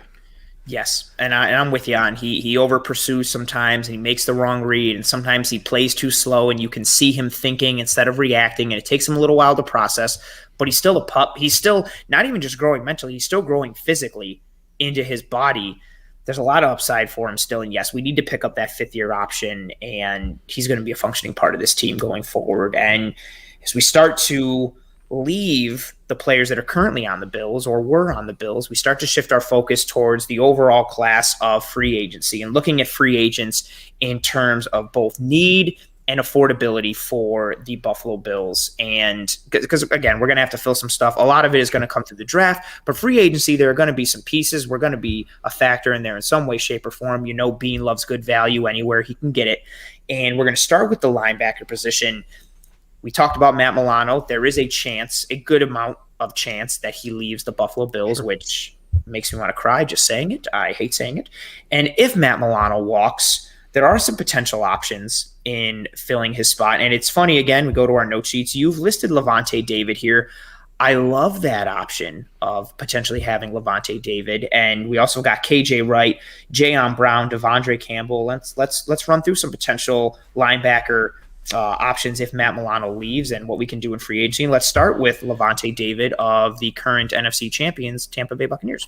Yeah, you're about to see him play in the Super Bowl. They're actually a little bit nervous. I think he's nursing a hamstring injury to try to make it to the Super Bowl. He's been, in my opinion, I think Fred Warner's kind of stepped into it now. He's been the best sideline-to-sideline linebacker in the NFL for a little while here. The Buccaneers have been great that whole time, so not everybody knows him to the degree they should.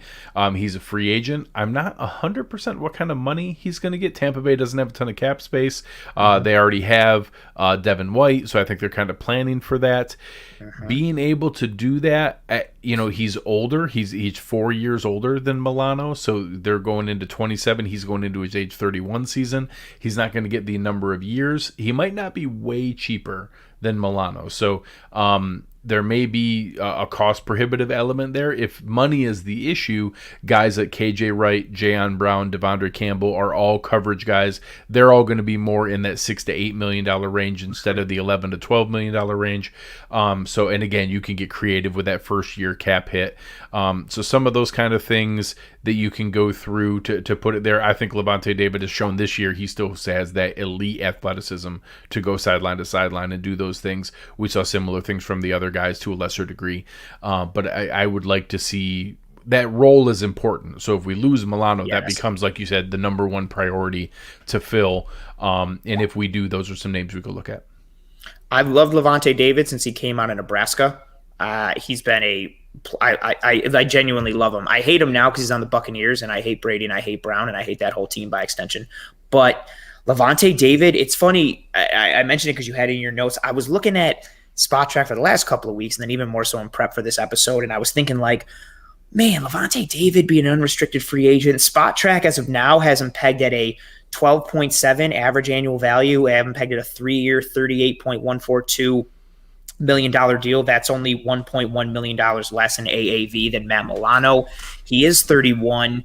He is someone, though, if we were to sign Levante David, again, this is all hypotheticals, he would become our best linebacker. Even if we something like, and making it up completely, like if we brought Milano back as well, Levante David is better than Tremaine Edmunds and Matt Milano right now. He is an all-pro 3-down linebacker who sideline to sideline coverage. I mentioned it earlier in the episode. Milano has been one of the best coverage linebackers in the league over the last 3 years, and especially 2018 to 2019. Number one from 2018 to 2019, both years, was Levante David.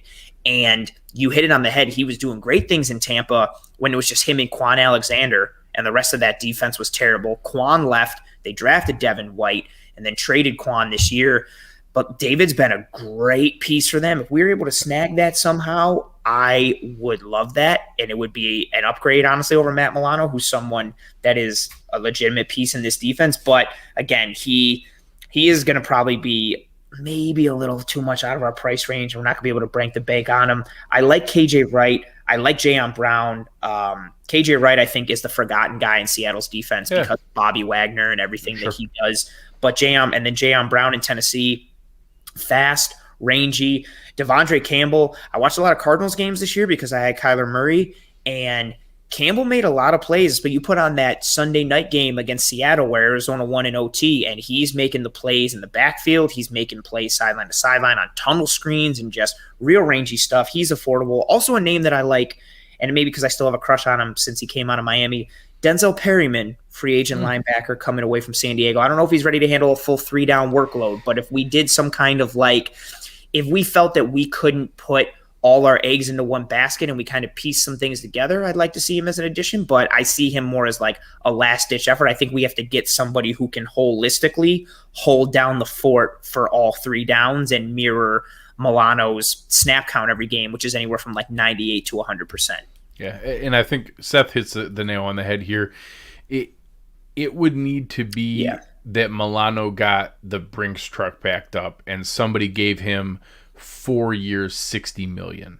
And then all of a sudden it was like, come on, man, we can't do that. And all of a sudden we got Levante David at 2 years, $24 million, just because somebody wasn't giving David the term that Milano was getting. I agree that if it's going to get to that point, it's because we can't afford it and that it probably goes the other direction. But it's still a name that's out there, and that is who Milano is competing for on the open market.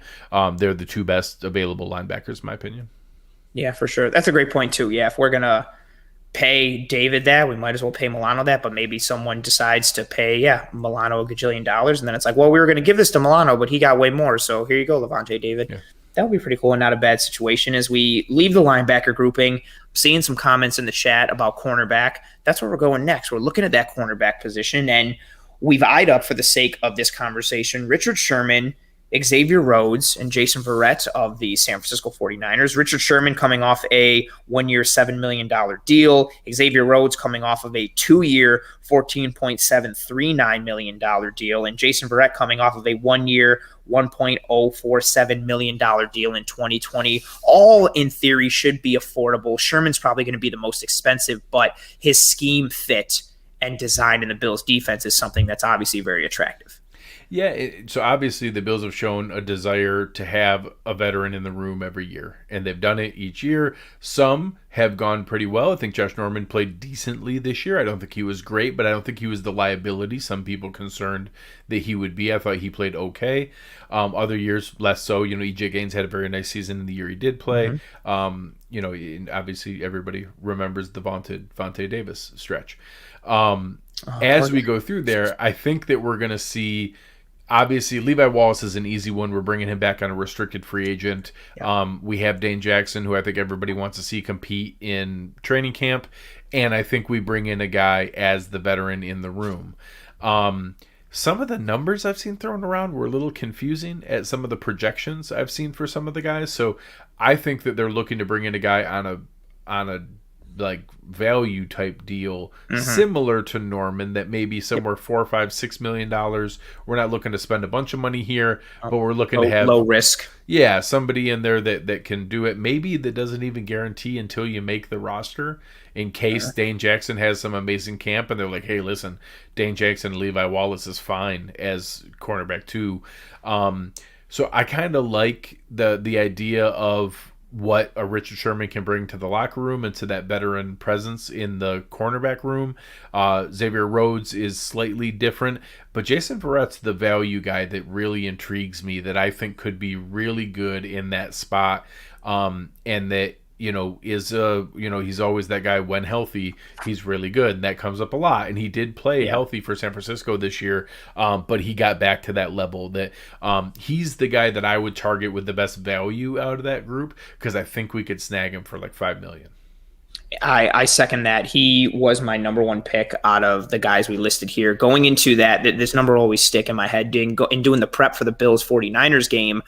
Going into that game, Verrett was the 14th highest graded corner in coverage in the entire NFL that year. He was having a phenomenal year, and when healthy, he's a very good player.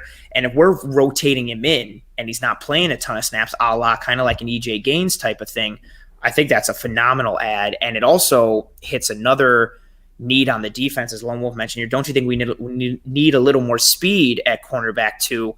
I do think that at the end of the day, we need to build this team to start to contend a little more with the Kansas City Chiefs and beat them. And I don't want to add more.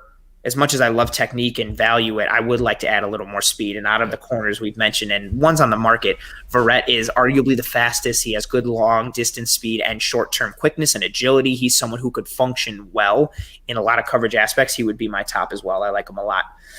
And we're going to stay in the secondary, look at some safety nickel options. We've got some intriguing names. We've got Keanu Neal of the Atlanta Falcons. We've got Jaquiski Tartt, who's a very fun name to say. I would like him to be on the maybe the best name in the NFL, if we're being honest. Jaquiski Tartt is a phenomenal name. Yeah, like I don't think you're getting better than that anywhere. Like no one's beating that. And then Xavier Woods functioning at that same level. What are your thoughts here for adding depth at that safety nickel piece?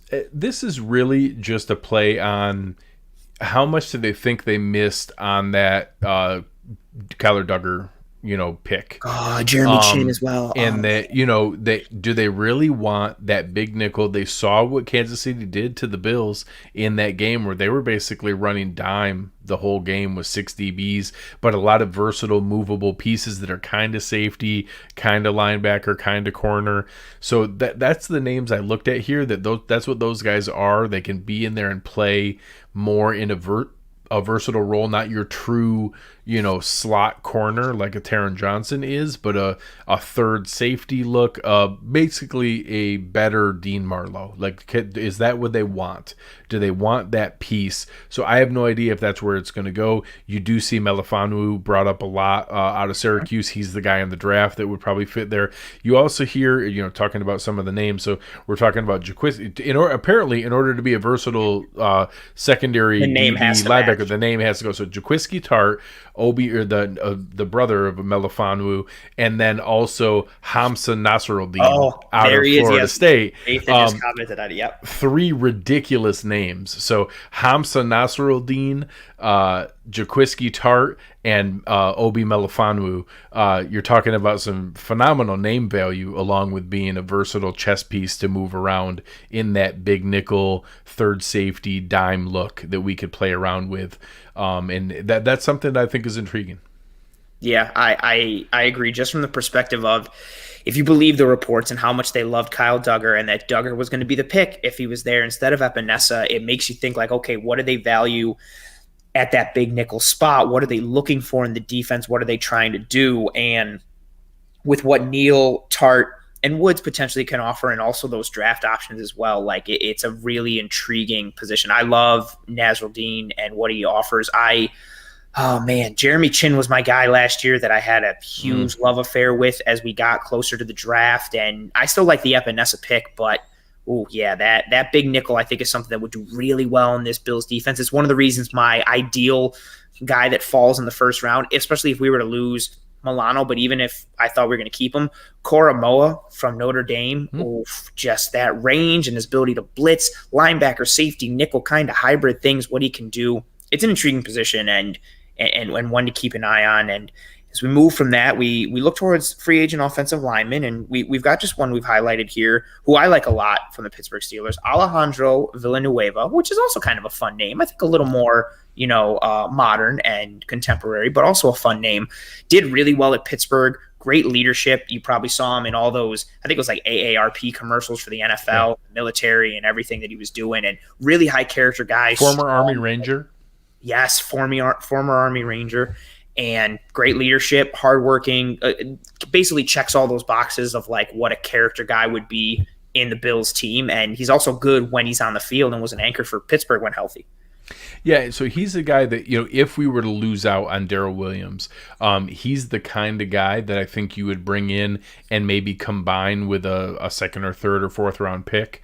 And you would, because, Villanueva is going to be 33. You're not looking at him as a long-term deal, but I think he's more suited to play than Ty Nsekhe was. Where Nsekhe, I think there was some concern with him getting a high snap count.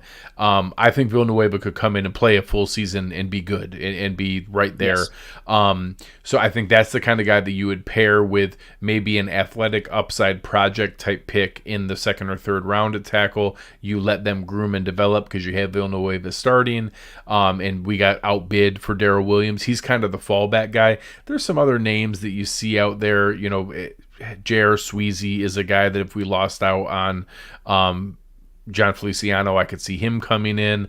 I don't know what Alex Mack has left in the tank, but maybe he'd be interested in playing some guard. Lane Taylor out of Green Bay. There's a handful of guys that are aging veterans that are there, but really there's a high-end top level in free agency with Brandon Scherf, Joe Thuney, guys like that. And then there's a pretty big drop-off to the next level of guys, and I'm just not sure who's going to break the bank with some of those different players that are out there. I think Ken Robinson probably gets re-signed by the Jags, but maybe even franchise tagged. So we'll see where those things go. But the one that stuck out to me for a fit in the locker room, and you talk about a guy that Coach McDermott would love the first day, Alejandro Villanueva is a guy that I could see. Yeah, I love that. I love the year that Darrell Williams had, but my want last year in free agency, you mentioned him earlier, I really wanted Brian Bulaga, and I loved the deal that he signed with the Chargers, and I like adding that veteran stability at the tackle positions. I'm all for drafting young offensive talent, but at the tackle position, I want something a little more known and a proven commodity, especially with the quarterback franchise that we have with Josh Allen. And I love the idea of taking someone like Villanueva, who at this point is serviceable, is like the very basement level of the floor. He is still a quality lineman, and getting him, allowing a younger guy that we would take in the second or third or fourth to groom a little bit and get ready, I think that's a tremendous option. And we move towards the tight ends, which is another position of much contention for Bills Mafia this year. There's a lot of and especially if the vertical threat that is Lee Smith potentially leaves the Bills, that opens up some passing options there. And there's some names on the tight end pool, especially if you play fantasy football, a lot of them. And the three we've highlighted here, you had in your notes, I had it ironically in mine as well. I had one above the other just because of realistic in terms of who we could get. But we've got Hunter Henry from the Chargers. We've got Jonnu Smith from the Titans and Gerald Everett from the Rams. Now, Hunter Henry is obviously what, in my opinion, and probably yours as well, is the best fit and is a tremendous piece, but he's just going to be too expensive with what he's going to command. Spot Track has him getting about 10.9 in his average annual value, which would pay him as a top 3 tight end in the NFL. I just don't think we have the money to play. I think he gets the Austin Hooper deal. I think he gets that 4-year, $40 million, 4-year, $44 million deal, and I think he deserves it. I'm excited to see where he goes, but I don't think we're in that level. Me neither. And Cole has taken a peek into our notes here somehow and has peered in. Jonnu Smith, that value, he's the baby bear in this Goldilocks scenario because, Greg, in your notes here, you have that Jonnu Smith is just right at what he could be in terms of his fit, his ability, what the contract he could command looks like. He would be a really solid get in terms of what he can do on the field, and I think he's a reasonable add considering the contract that he's going to command. So you talk about a guy that I was obsessed with previously who also was a one-time Titans tight end, Delanie Walker. I thought that he was the perfect movable chess piece for this team, that we could move him around to different spots. He could actually almost play some fullback sometimes, go out of the backfield. He could be in line as a blocker. You could split him out in the slot. I think Jonnu Smith has that kind of ability. And if you look, some people play with the web on Mock Draftable that shows like where he matches up. You know, some of the players that he matches up with, the number one match is TJ Hawkinson. And that he is just so much more athletic and explosive than people realize. He ran a 4.6 in the 40, 38-inch vertical, 127-inch broad jump, super athletic. And I think he's been kind of hidden in a very run-centric Titans offense. Yeah. I think he would be very intrigued to sign up with a guy like Josh Allen to unlock his offensive ability as a receiver, but he's also a phenomenal blocker. And I think that he allows Dawson Knox to slot in as the nice option as a tight end too, rather than being leaned on as that number one option. And now all of a sudden we have the option to run 12 personnel, where we can now run two tight, but when the two tight ends are Jonnu Smith and Dawson Knox, you can still pass out of that all day. So being in that kind of position opens up options in the run game. Honestly, my number one target in all of free agency is Jonnu Smith.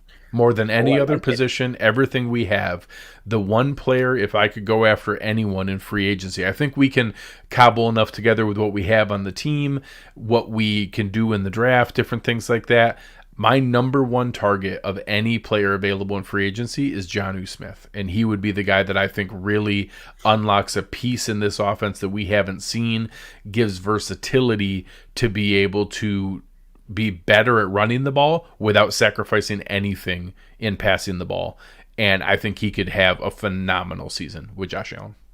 I like that, knowing that he's your number one priority. He's somebody who I think is the Delanie Walker comp is really tremendous. Someone who, the Niners just dominated with those two tight end sets with Vernon Davis and Delanie Walker, and then they couldn't pay Delanie. He went to Tennessee and was really one of the most versatile matchup. I wanted him so bad that year when he signed with Tennessee. Dude, and what I like about it and what Delanie did and what Jonnu Smith can do, again, not to harken it back, Eric and I talked about it when we talked about some running back needs and getting guys that can create mismatches. And Jonnu Smith is a mismatch. You have a tight end who can make like 60-yard house calls if he catches an out and breaks a tackle and can take it up the sideline. And when we talk about mismatches and dynamics and how people fit, having that kind of speed and athleticism at the tight end position is a mismatch nightmare in coverage. But to your point, the fact that you're not really losing anything in terms of your blocking, I mean, that's tremendous. Like, I'm not saying that Jonnu Smith is Rob Gronkowski, and even though I can't stand Rob Gronkowski for a multitude of reasons, for as much as Gronk was this monster in the receiving game, he was such a quality inline blocker. Same thing with Tony Gonzalez, like the ability to seal the edge and make reads and be sound fundamentally in your technique makes you such a big weapon. And as we look to try and solidify some things in the run game, but also get more athletic and fast on the offense, Jonnu Smith is someone who really checks that box. I like that he's your number one. So if you could only have one move guaranteed, Jonnu Smith's your guy for this offseason. Yeah. For an ad, obviously I don't know that I'd put him above, re-signing Milano or Darrell Williams or something like that. But yeah, if you give me a shot that I get to add one other piece, I think we could do other things in the draft. I think tight end takes a while to develop. You don't see a ton of explosive rookie tight ends coming out. It takes a little while to be able to make an impact there. So I'm fine if we draft it. And don't get me wrong, if I thought Kyle Pitts was going to fall to pick 30, sure, that'd be fun. I don't anticipate that Kyle Pitts is falling to pick 30. So beyond that, I don't think there's any other generational talents at tight end in this draft. There's other good guys. I know people like Freiermuth and people like that are, I'm sure, will end up being fine. They're not coming in and lighting the league on fire as rookies. So if I have my shot, he'd be my one chip to play. Yeah, I like the potential of Gerald Everett as well and the downfield threat that he offers. I like what he's done in the Rams offense, but I think there's a little wanting there in terms of his run block, whereas you don't have that with Jonnu Smith. And again, 1,000% endorse what you said. If I knew Kyle Pitts could fall, he's my guy regardless because of his ability and his mismatch potential. But we're calling him out for a reason, and so is the world. I don't think he's going to last until 30. I don't think it's crazy that he goes top 10. No, I don't either. I think he's somebody who is just so unique and so versatile. We haven't seen a receiving threat at that tight end position. Again, you say it all the time with receiving tight ends, but he's basically just like a big wide receiver who can block and just has monstrous size. He is legitimately willing blocker, like legitimately. Yes. And I think people see what Travis Kelce unlocks in that offense. I think someone's going to rightfully pick Kyle Pitts early and have a field day with it. I like the mock drafts that have put him to San Francisco because the idea of having him and George Kittle on the same offense sounds like the coolest thing ever, especially for Mike Shanahan and what he wants. I would just run 12 every single day, and you lose nothing in passing. You'd be able to pass out of that every single day and maul people running the ball. Yeah, I'm not doing anything. I'm going super simple. We're doing zone looks every time. We're either running it or we're just doing play action, and it's probably going to work like 60% of the time because of that 12 personnel. It would be monstrous. And so that's the tight end position. We're going to wrap up here as we start to wind down on this episode of Disguise Coverage on the salary cap special for the Buffalo Bills. Looking at defensive tackle, Star Lotulelei comes back this year.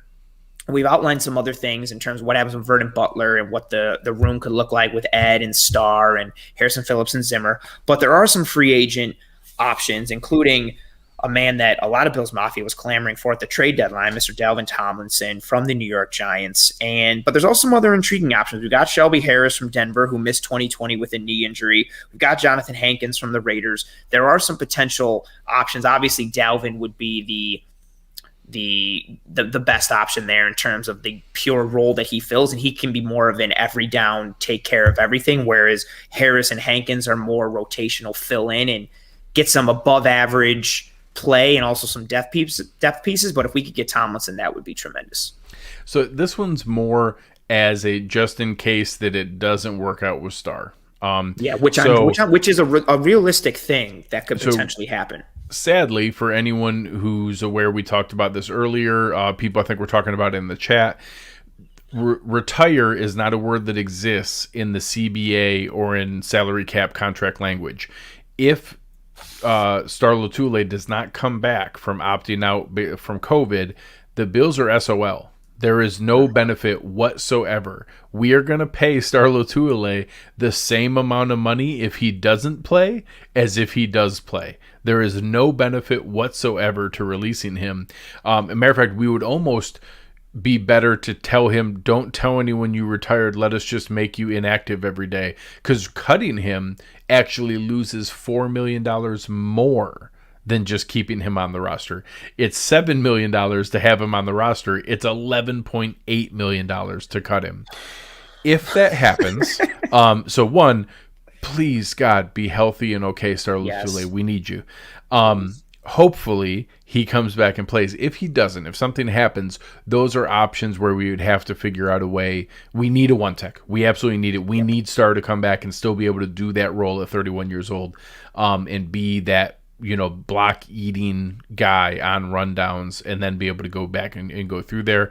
So some of those options would be really, really painful. But if we needed to, those are alternatives to that more so than anyone we would add in addition. My favorite is having Tyler Shelvin mentor under an apprentice under Star Lotulelei for 1 year, that you draft him in the second or third round, and then we use that to mentor under Star Lotulelei, and then have a monster 6'3", 360-pound, just massive human at nose tackle, and then Ed Oliver will be his best self next to a guy like Tyler Shelvin.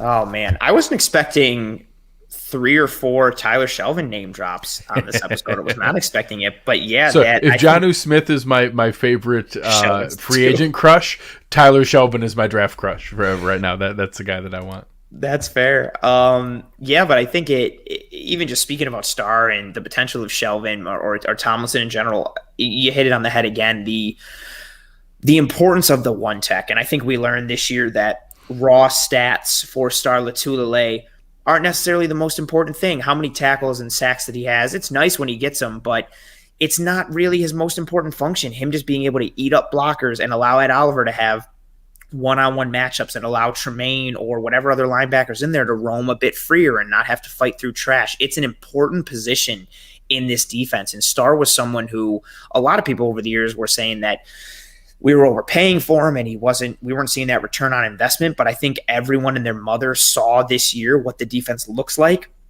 without a one tech like Star Lotulelei. And if he decides not to come back, I'm worried. I would be scared. We need to fill that hole. That might be like if Star were to not come back and we lost Milano, that one tech, that might trump my replacement for Milano as my number one priority for the offseason, just because I don't think we can go another year without having a one tech like that.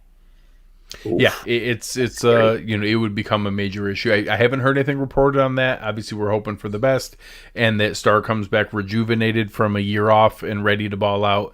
But we'll find out together. We will find out together. And starting to wind down now and wrap up. That's why the Toodles you guys is up there. We've run for almost 2 hours here on this episode of Disguise Coverage, which is quite long. But, I mean, I think it also is reflective of the importance of what this salary cap is. It's the reason you and I came together for this episode and doing the salary cap special. I think it's a thing that people know of, but not a lot of people understand the ins and outs and the intricacies and how it can be affected and what it does. And especially in a season like this where it's significantly reduced and it impacts everyone on some scale, it's important to get that across. And yeah, I appreciate you coming by.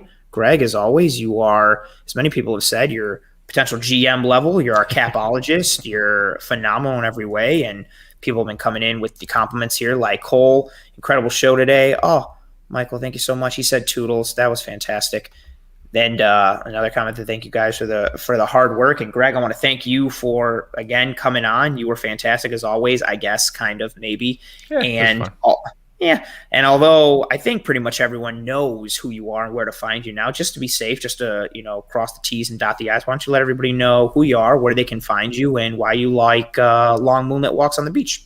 Yeah, thank you guys so much. Appreciate coming on and being able to talk through this. And I knew this was the right forum to be able to kind of lay out all this detail. So it's a long show. There's a lot of information here, but hopefully you guys took away a lot from the alternatives and options that the Bills have. There's a lot of ways to be able to do this in a much more creative way than what you see thrown out on Twitter. So hopefully we'll chop up some of this into some videograms to send out to you guys. You guys will be able to see some bits and pieces of it. But come and find me at Greg Tompsett. We'll be doing our season review shows with Aaron and I the next couple of weeks, and then we'll be diving into some of our targets and favorite players to look for as we get ready for free agency, and be right there alongside you guys as we see who gets re-signed, who gets added, and how we make this team even better going into 2021. Yeah, thank you, Greg. And yeah, you hit it right on the head to kind of send us off. It's a dire situation, and there are some tough things, but it can be navigated. These are waters that can be navigated, and Brandon Beane is very adept at that. And I think as we go forward, we really wanted everybody to just understand the options that we have and the way we can move forward in this team and what the offseason is going to look like. And make sure you're following Greg on Twitter. His content is absolutely phenomenal. And one thing I wanted to mention here, I appreciate everyone. All the engagement in the chat was fantastic. And I wish, honestly, we could have just sat here for 2 hours and answered every single question that came through in the chat, because there were so many good ones and we just couldn't get to everything. If we didn't get to one of your questions or thoughts or comments, tweet at Greg, tweet at myself. You can find me on Twitter at @pro__ant. Greg and I are very active on the old Twitterverse, on the old webs. So tweet at us, questions, thoughts, comments, concerns, give follows while you're out there. Please rate and review and subscribe to Disguise Coverage, to the Cover One Buffalo podcast with Greg and Aaron. Follow the whole Cover One team. I bang the drum for this all the time, and I'm people probably think I'm biased because I'm part of Cover One, but I think we have the best team when it comes to content creation and analysis and breakdowns of anything and everything pertaining to the Buffalo Bills and football just in general. We've got you covered in so many different ways. There's multiple avenues on the team. That's my little spiel for that. Again, massive thank you to Greg. I wanted to do this episode and I couldn't have done it without you. I appreciate you coming on, and yeah, no doubt. You deserve it. You're fantastic. Thank you for coming by. Thank you to everybody who watched it live with us, who commented, who engaged. Thank you to everybody who's watching it later, listening on the podcast apps and platforms and whatever. See all the comments coming in. Cover One is the best. Thank you, Taylor. Appreciate you all, you guys. We will see you next week. And as always, stay safe and go Bills.